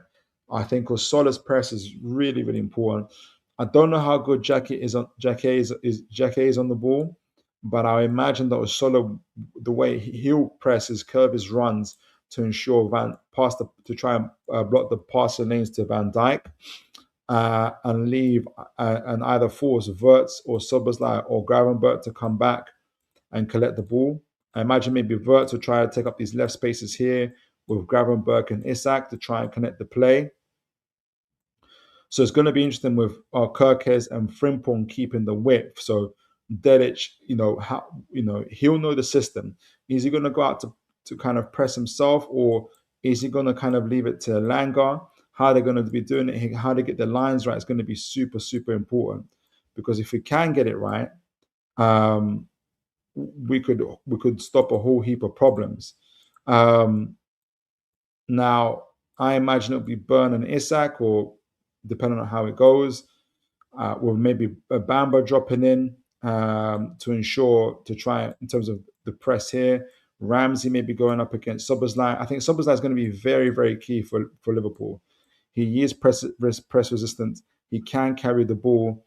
And Ramsey's, good. He's going to be tenacious, but he's not, dare I say it, Tonali good, for instance, in terms of just pure athleticism and physicality.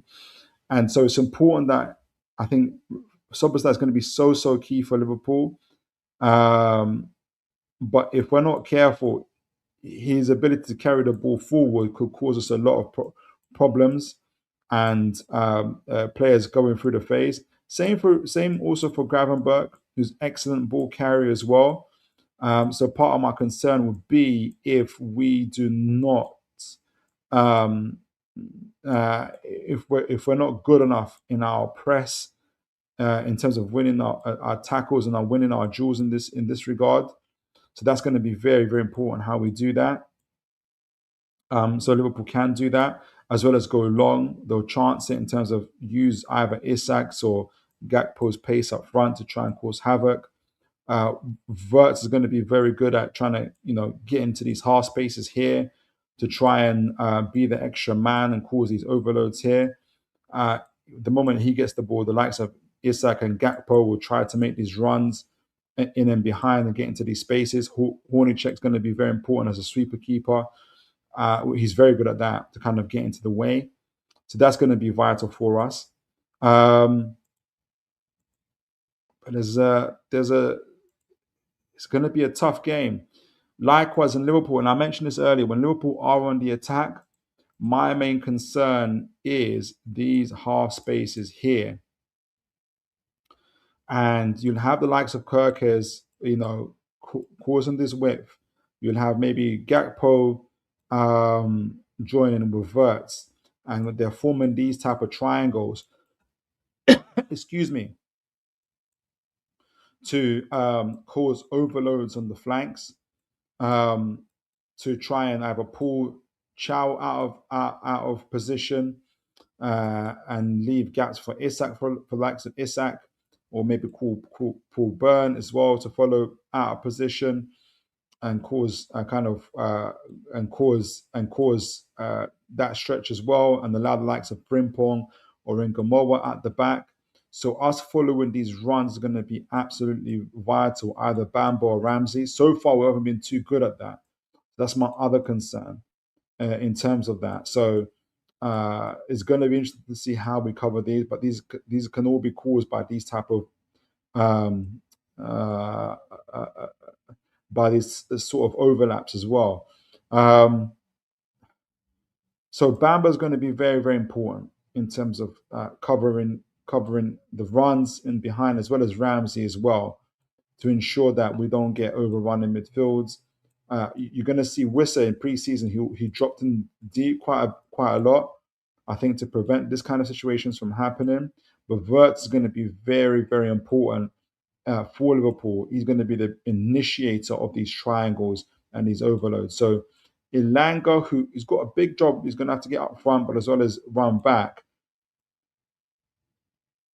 He's going to be vital in ensuring that Verts doesn't get too much time on the ball. And so that opening 45 minutes or whatnot is going to be very, very important in terms of how we play. But my concern is when we drop too deep and we create these spaces in front of the goal here. Who's going to be on the edges here? Frimpong, Sobersline, who's really good out in terms of being on the edge as well. Verts as well. That's going to be very dangerous and very crucial for us to kind of be on top of that, to get players and to watch runs. Are we going to get pushed back to the point where we allow players to kind of line up outside the box and take pot shots? That's going to be really, really dangerous for us as well. So far, we haven't been too good at that. We need to get that right. So that's been my concern. Okay, so we've covered the tactics there in terms of, for both teams, the first phase, in and out of possession, the lineups themselves, the attacks, each team's strengths and vulnerabilities. Now it's time for predictions. Let me know, folks, what are your predictions for this game? And I'll let you know my prediction at the end as well. So let me know your predictions. What do you think is going to be the score? I'm going to keep tabs on my own predictions, actually. I'm going to keep myself accountable, see what I'm getting right, see what I'm getting wrong. Let me get my old notepad out. But whilst I do that, guys, send in your predictions. Let me know what you think is going to be the score. Please do continue to like, share, subscribe as well. And we'll go on from there.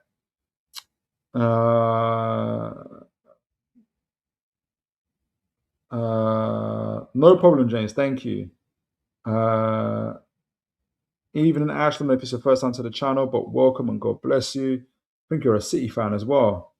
Good to have you. Always, always, always a pleasure to have rival fans on our show. Ian says, no, I have no idea what the starting lineup will be. Absolutely, even do I. Send in your predictions. Send in your predictions. Zobo is always a danger. Absolutely, absolutely, he is. Ian's gone for 1-1. James says, don't put predictions still. Okay, fair enough. Fair enough. Ash has gone for 2-2. Ian says a draw in some sort of form. Warburjog has gone for a 3-1, but I can't guess for who. Fair play. Adrian's gone 4-3. 4-3 for who? Let me know. Let me know. I've promised that myself this year that I'm gonna mature and I'm gonna be able to, because I haven't been able from all my life as a Newcastle fan to predict Newcastle to lose. I always say draw or win. Um, but I am gonna go for a 3-1 to Liverpool. To my, as much as it burns me to say this, um, I'm gonna go. James says you're expecting a win. Oh, Adrian, I'm gonna go for 3-1 to Liverpool. Um, if Liverpool don't score in the first 45 to 60 minutes, or if the game is tied, or if we're ahead, I do think the more the game goes on, the more likely it is that we win. I actually think we might have a little bit more on the bench than them as well. But I think at the moment we're not quite ready yet, personnel wise and tactics wise, to be able to keep Liverpool out. That's my main concern. Um, I think we'll have chances. I think we'll have openings just by the nature of how Liverpool play. Um, uh, but it's going to be important for us if we take those chances. Would be important. But unfortunately, I'm gonna go for a Liverpool 3-1 win, even though I really, really want to be wrong. Really, really want to be wrong. Let me know your predictions, guys. Let me know your predictions before we do a scouting report. Okay. So,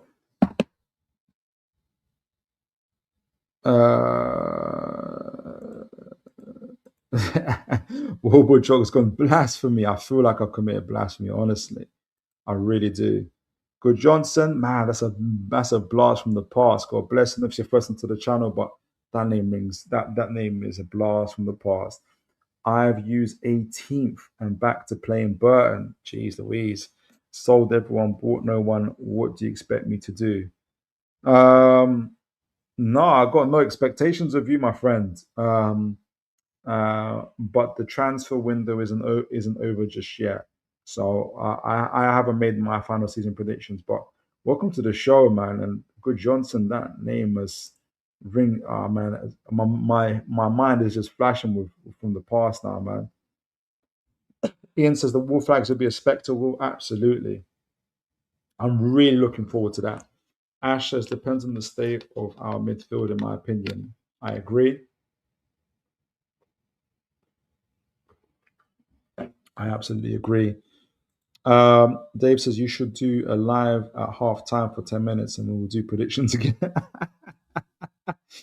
Yeah, I like that. James says, what's your plan Wednesday? Because we got West Brom on Wednesday. That's a great question. I'll probably do the preview for Tuesday on the Tuesday. Wobo Jog says, Phil, honestly, even Liverpool fans don't know how they're gonna play. I hope so. I hope that's how they play they're all confused as well. But man, it burns my soul to predict a Liverpool victory, unfortunately. Um, okay, so guys, folks, keep sending your predictions in. We're gonna move on to a scouting report for a potential I keep on calling him a 10, but he plays more. He's more of a striker forward, but I think he has the attributes to be a 10. I'll be really keen to get your views on him.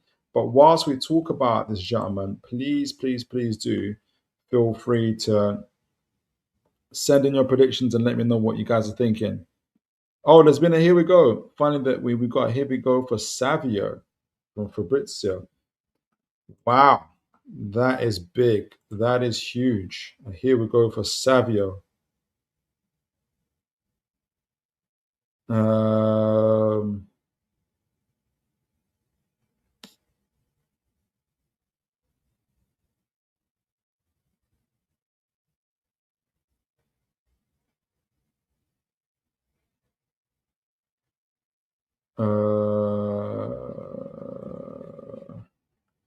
yeah, I was just trying to catch up on any news. I can't see the Savio here we go just yet, but I'm just picking up on what any ITKs are saying.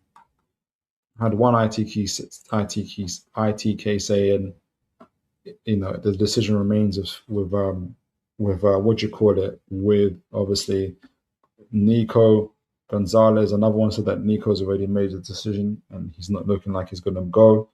So we'll see if it's true or not. All right, let's get into it. So the player I want to talk about, and I know we've got a Barcelona player that we're apparently on the verge of signing. I'll talk about him more in more detail if that comes to pass. But I'm very interested in this player because his when I listen to scouting reports on him and other analysts whose kind of opinions on football, on the game, and on players, I um, I give a lot of credit to. They speak really, really well of this man. So this is a report from Vlad Polivoda. I think he's a journalist for Britball. We're going to go into it. Newcastle, and he's actually doing it via.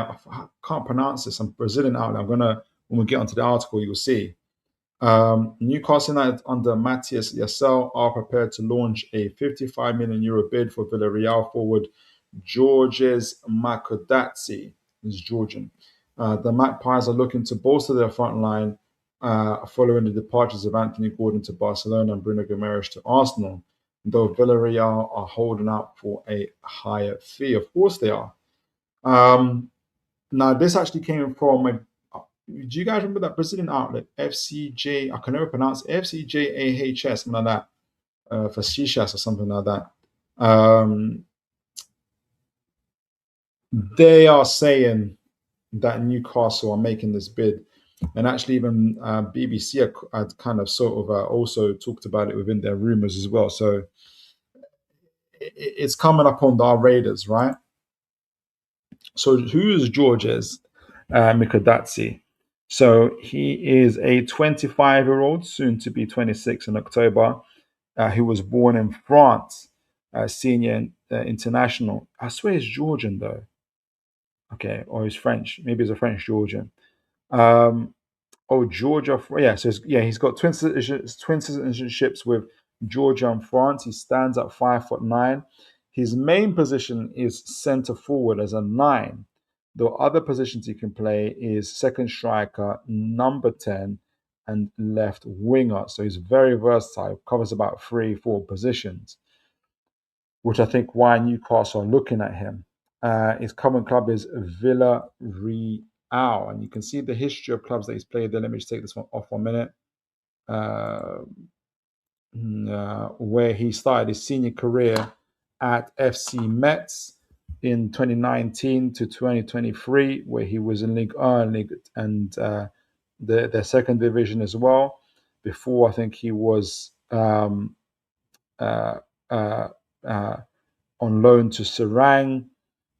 He was also spent time in Ajax for a season before going back to Metz in 2024 and then earning his move to Lyon in 24-25 and then moving on to the following year to Villarreal. So he's slowly but surely been climbing through the leagues and the ranks. Has got experience in multiple leagues, French, um, hot, the Eredivisie, as well as the La Liga and the Spanish league as well. So he's got an impressive goal scoring record so far. In 25-26, when he moved to Lyon, he's played 44 games, so 2,873 minutes, with 16 goals and 6 assists. So he's got 22 GA, which is really, really important, which is really good. The previous year, 24-25 at Lyon, he had 17 goals and 9 assists. So even more impressive, or just as impressive, he's got 25. We achieved 26 GA, excuse me, as well. So you've got consistency in terms of really good GA.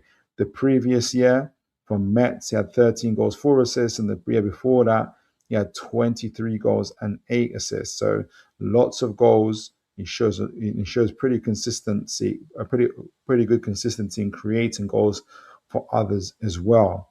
So really, really good positive GA record as well, no matter where he goes. Now his injury record, despite being 25 years old, is pretty good actually. The most games he's missed was 3 games back in 2020, 2021, a contracture.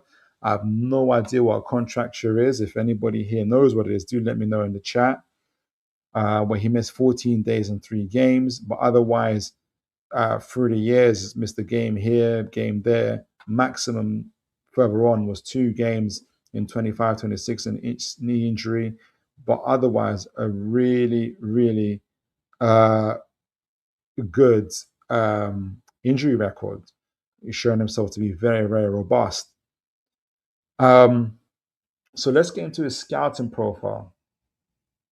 Okay. We used a number of reports from Total Football Analysis, scouting, the scouting app, and Coach's Voice as well. So credit to them and big up to them.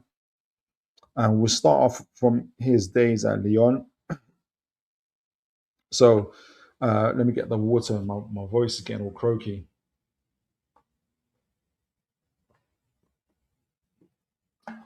Okay, so born in Lyon of Georgian descent, Mikautadze experienced an unconventional route after leaving the Lyon Academy and joining FC Metz. Joining FC Metz before going on loan to Belgium's second-tier side, RFC Serang.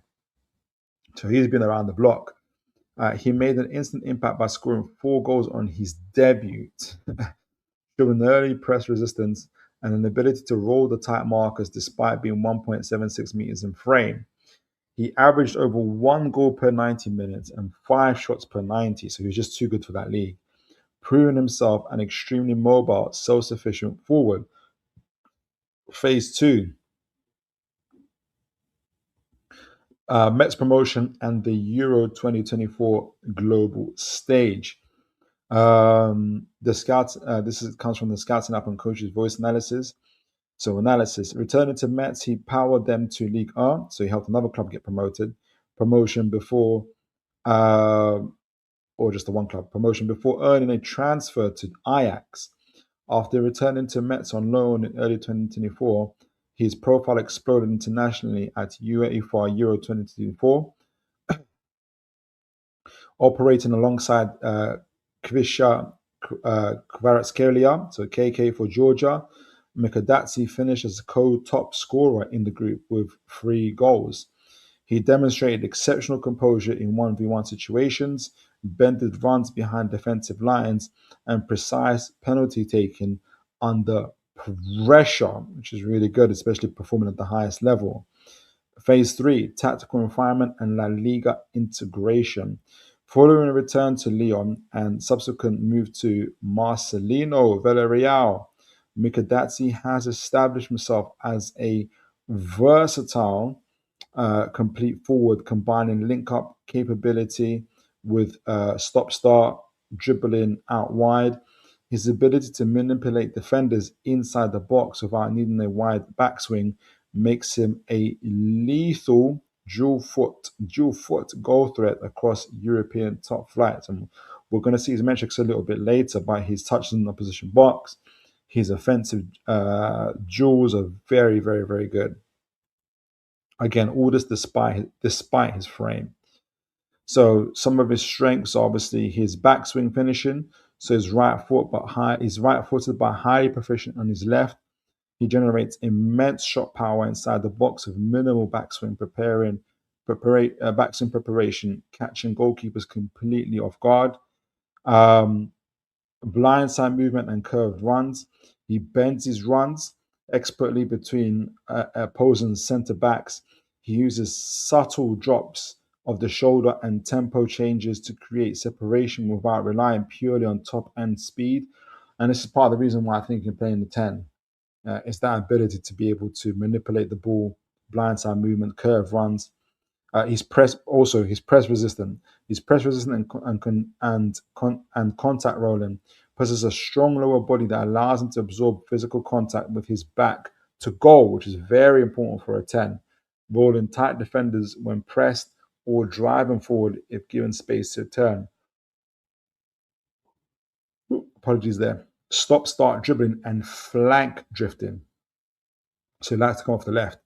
Comfortably drifts into the left inside channel, utilizing the stop-start dribbling technique to freeze defenders before accelerating away to unleash shots or delivery key pass. A lot of right-footed attackers, strikers like to come off the left. Obviously, they can shift as he does, shift the ball to their right and take shots. So strengths is lethal box adaptability. He's got self-sufficient ball carrying. He's got elite blindside movement, and he's got multi-phase utility. He can play as a 9, a double striker, or a left-sided attacker, or as a 10 as well. He's got weaknesses too. Tactical off-ball discipline, can occasionally lapse in off-the-ball defensive work. Aerial dominance is too short for aerial dominance. Impulsivity control. Young player traits can lead to occasional focus drops. This must have been when he was younger, though. Final third creation versus shot. Shot choice. Prefers shooting over passing in tight areas. So, that would be something that he can improve on as well.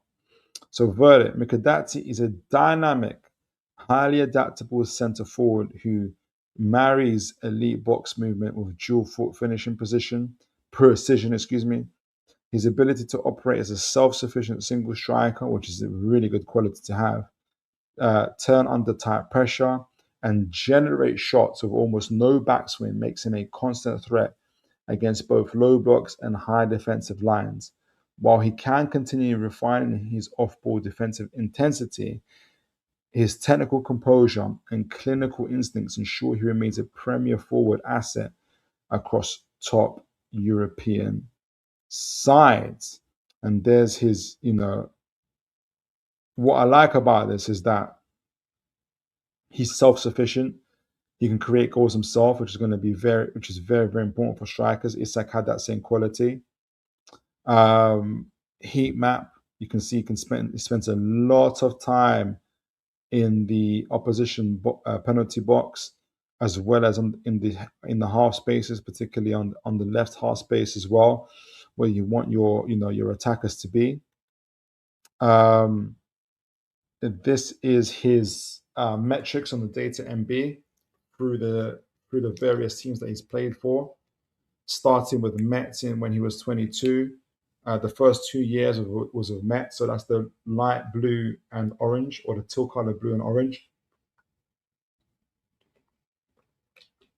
Then you've got the purple one when he was with Olympique Lyonnais, and you've got the yellow one with Villarreal. So you can see all sorts of consistencies in quite elite consistencies and good metrics, no matter what team or league he plays in. So, for instance, he remains between the 80 and 88th percentile for non-penalty goals across 4 seasons.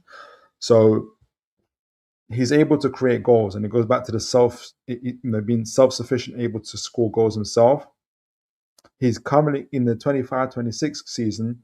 He was able to get 90. He was in the 93.6 percentile for non-penalty goals xG.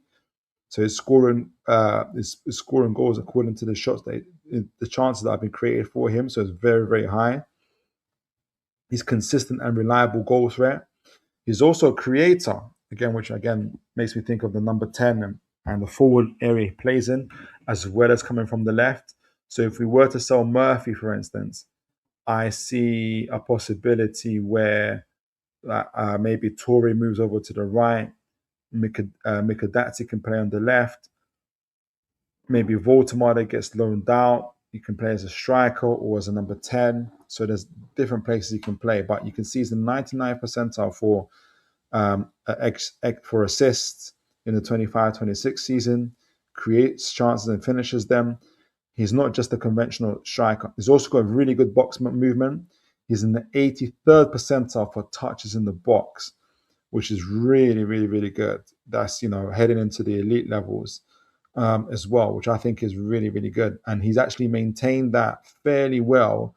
He had the funny one in 23-24 season when he was in 21 percentile, but mainly from Metz when he was 22, 79 percentile. At Lyon, he was 96 percentile. Villarreal, 93 percentile. So his box movement is exceptional and is consistent as well. He's better with the ground duels than he is with the aerial duels, but he's 5'7", 5'8". He's in the 81.9 percentile for offensive duels won, which is really, really, really good, and he's effective on the ground. So he's not a target man, but his movement, his curve runs, his ability to get in front of his marker, lose his marker, his press resistance, his ability to turn, make him really, really good in offensive duels as well. And these are the teams that he's played for in Lyon and with Villarreal.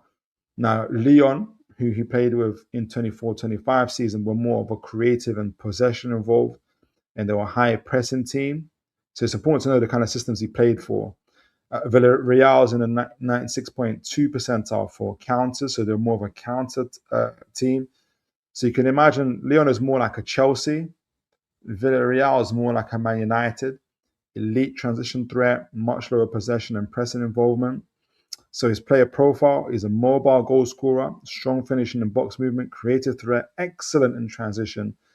So he's played for possession-based teams and counter-attacking teams and still scored a lot of goals. Although he's got limited aerial presence, he's best described as a mobile transitional number 9 rather than a traditional target man, which I think could still work really well for Jaissle. Now, before we go to his highlights, let me know what you guys think of him. Have you heard of him? Have you watched him play? I personally haven't had the chance to, but he's, like I said, the really positive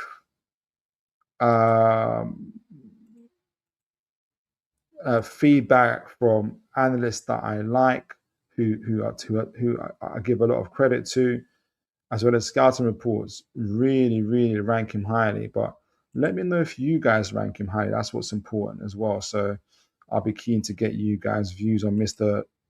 Georgios. Let me take this off. Before we see his highlights.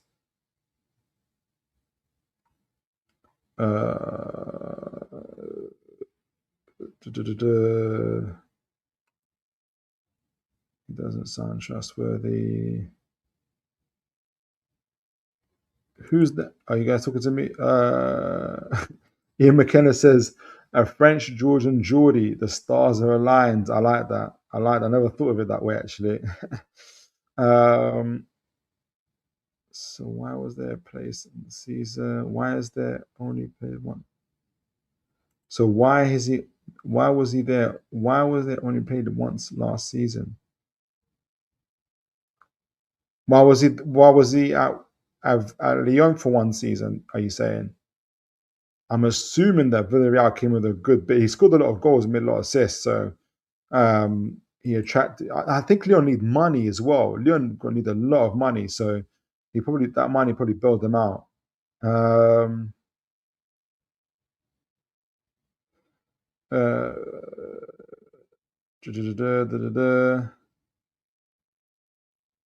he only played one match. No, he played more than one match. He played. What did he play last season? He played.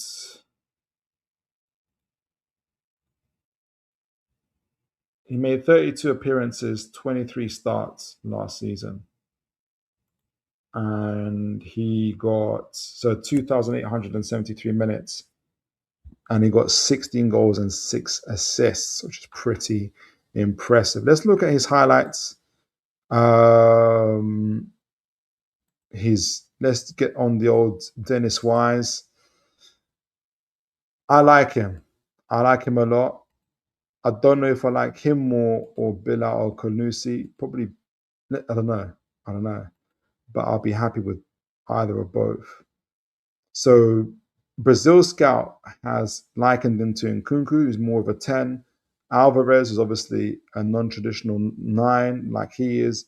Andreas Martins, who I don't know too much about.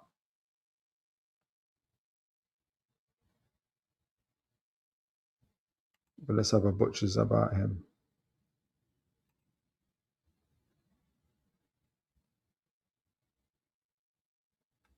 So they sold him because they don't have any money, James. I think Leon have got a lot of financial difficulties. They sold a lot of players during that time as well, Leon. Again, in the box, fantastic finish. Was that him? Or did he? Yeah, him. He played next to Cherky. So in that season, Cherky went as well. That's a fantastic finish. Over the top of the keeper. Keeper got himself in no man's land there as well. Really, really lovely finish as well. Left or right foot. Oh, gee, some trickery there. Again, being creative. Getting onto his man, 1v1. He loves a good lob as well. Really good finish in there. Made it look easy, by the way. Again, brilliant. Again, great finish. Gets himself in the right places. He always seems to be in. Oh, look at that for a finish. This time with his right foot. He always seems to be between the sticks. So gives himself every chance. Outside the box. Great finish again. I don't know if he's going to be afforded that type of space in the Premier League, but great finish. He's gone for the lob again. He has. He's lobbing a lot of keepers in these highlights. Again, brilliant 1v1. Got himself there, past the player, prodded it past the player. Again, great finish. I'm so surprised that more teams are looking at him. I think Barcelona are looking at him as well. Lovely turn. That was a lovely turn there. Again, through his man, great dribbling skills there. His upper body strength seems to be quite good as well. Getting past his man there. Great acceleration, great pace. They're showing some great acceleration, great pace there. Great balance, great finish again. Is he going to lob him? He loves a lob. This guy loves a lob. Goodness gracious me. Side foot finish. Is that what we're doing? Gets himself in the box there. He's almost like, I want to say false nine.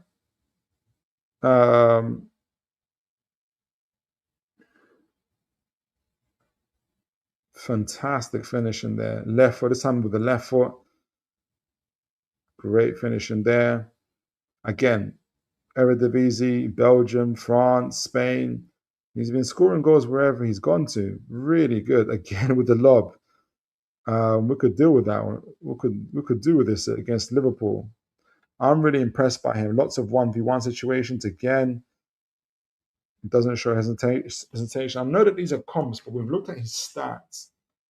His goal stats, his assist stats are really good. His metrics are consistent in goals and in creating goals as well. You can see that he is self-sufficient. Literally, he's turning people inside out and finishing it left foot, right foot, inside the box, outside the box, side foot finishes, rockets, finesse shots, lobs. He loves a lob, doesn't he? These are really good comps, in my opinion, but they're backed up by data, but they're backed up by scouting reports who all say the same thing as well. So um, I think it's very, very impressive. Um, it's tight between him and El Canoes. I'll probably go for him because he'll be a really good centre forward as well. For us, it'd be different. It's very different to what we have. But if you've got the likes of Osola and Barnes running in beyond him, he can find the man. He can use them also as a kind of diversion to be able to get to kind of to get himself in there as well. I think he's really good. Not your typical target man, but you can see that he's got the ability to hold up the ball where he can. Oh, lovely touch, goal. But let me know what you guys think of him. I'm really impressed. I did say I think it's very close between him and El Canoes. You guys know how much I like El Canoes as well. But let me see. Let me see what you guys are saying. So why would they sell him if he's only just joined the club? Money. Money. If we can give them more money, they'll take it. James says, but why would Villa? Yeah, so I've answered that one, I think. Adrian says, on the subject of Georgian strikers, the one we already have scored a brace the other day. He did. He did. He's doing really well. He's doing really, really well. Wobblejog says, Phil, we actually, it's just me, want a separate non-Newcastle stream about some of the Pep documentaries. So many interesting things in it, by the way. Yeah, I'm hearing a lot of things about it. A lot of things about it. I need to watch it. I need to watch it. Let me know about your idea. See what we can do. Phil, who's this again? Georgios Mikautadze, if I'm pronouncing it right. Georgios Mikautadze. Ash says, do you think you're going to sign Nico Gonzalez? Great question. More hope we can sign Nico Gonzalez. If I'm honest, I think the odds are a little bit against us, just because we don't have Champions League.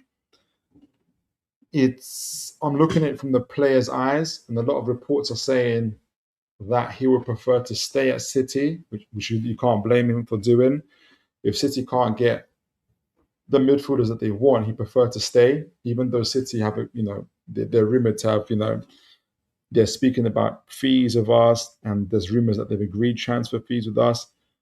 If you're in the player's shoes, you're playing for one of the best teams in the country, you're regularly in the Champions League, the spotlight's on you.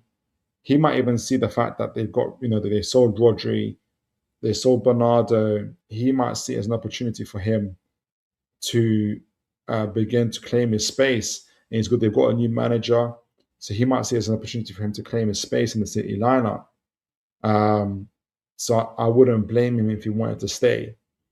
I think the chances are 60-40 against us being able to get him over the line, but he'll be a major coup for us if we were able to get him. Wobojog says, Phil, did you see the part in the Pep documentary how he used AI in their analysis for profiles of future targets and estimates team's quality index, similar to what you do, but probably way more advanced? I haven't seen it at length. I've seen little bits of clips, but even I haven't focused on the clips too much. But what do they do? The I do team's quality index similar to what they do, but probably more. I imagine it's way more advanced what they're doing. But I'll be keen to see that though. I'll be keen to see that. Who's showing it? What is it on YouTube? Is it on TV? What's it on? Let me know, guys. I'll have a look where I can.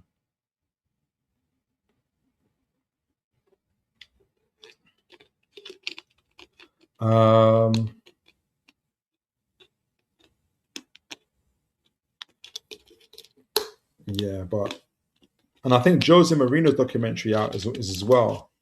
So that's an interesting one as well.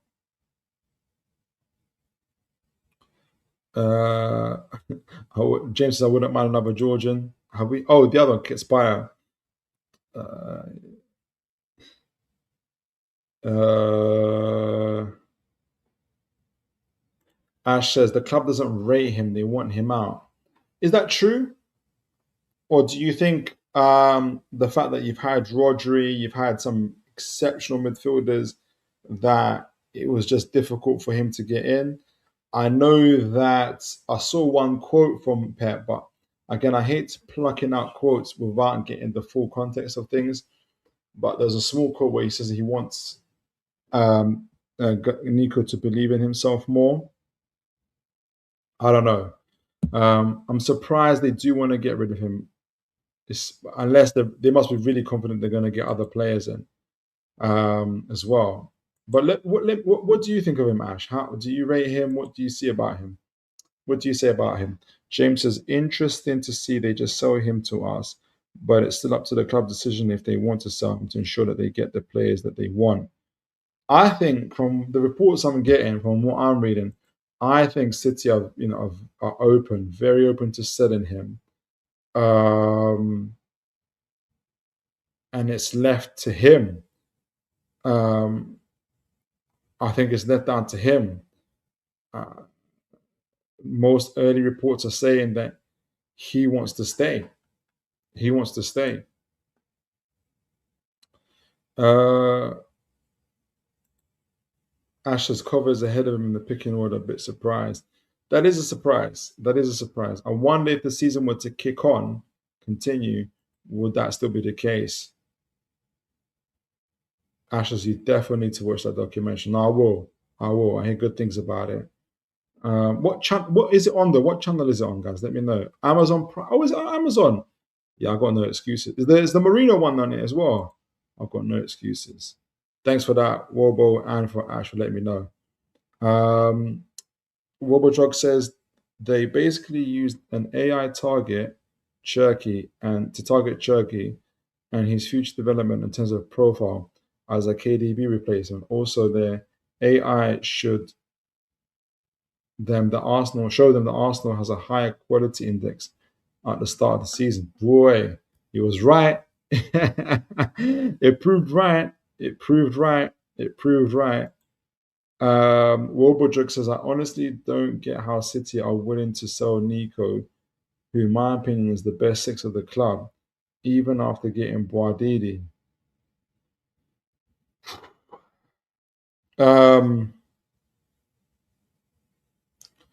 Unless, obviously, they also get, you'll have Anderson in that role as well, mixing it up, as well as, obviously, Enzo Fernandez if they're looking to get him. But yeah, for me, it's a bit of a mystery.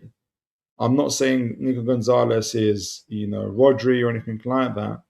But we did a scouting report on him the other day, and he's a solid player, super solid. I'm a little bit surprised as well, but it sounds like he's a bit surprised. He prefers to stay. So yeah, crazy one. But folks, you've been absolutely phenomenal as always. You continue to like, share, subscribe. Some incredible comments. We had a fantastic time on the show today. We talked about we talked about the Newcastle United. Fantastic news, buying the land in Woolsington for 190 million, which paves the way for the training ground, and as well as other incredible features that could happen as well. It shows the owner's intent.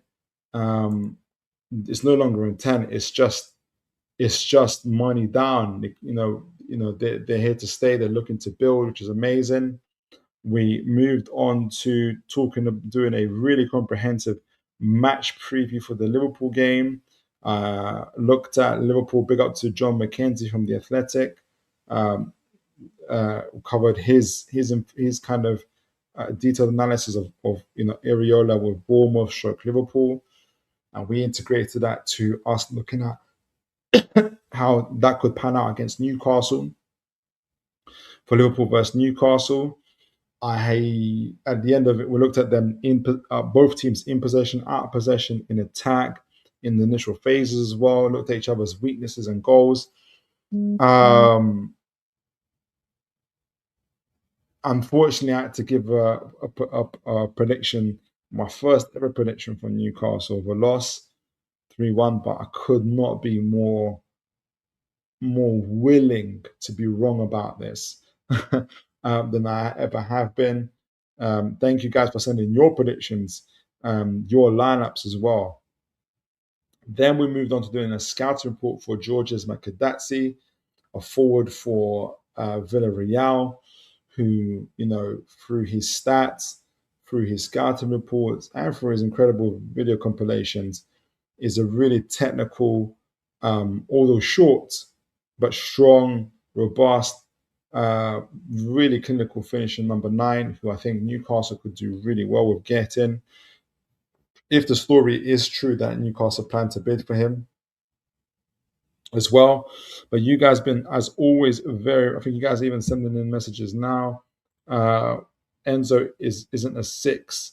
The other World War II veterans can't run. We saw that in the community show. True. He isn't a 6. I haven't got an answer, Bobo. I haven't got an answer unless there's a plan for something. Warburg Jog says, "Oh, and I hope you can get the chance to watch that link I sent you about the Value Stadium for club finance, by the way." Absolutely. Got lots there to look at. Thank you for that, Warburg Jog. Thank you for sending them through. They're really important. Ian McKenna says, I'm hating this throwing the towel in attitude. I hope I'm not. I hope it's not me. I hope I'm not throwing in. I hope I'm not showing myself to be throwing in the towel. I want us to win, but I also promise myself to be. There's no but. I promise myself to be honest where I can. I hope to be wrong. In terms of my prediction, for sure. I hope we beat them 3-1. I hope I'll come back on Tuesday and say, man, we're so much better than I thought we were. Essentially. Not me. Okay, sorry, Ian. Yeah, man. But guys, you've been absolutely phenomenal. Make sure you enjoy your morning, evening, afternoon, wherever you are, whatever you're doing. Make sure you look after each other. And as always, folks, God bless you all. Take care.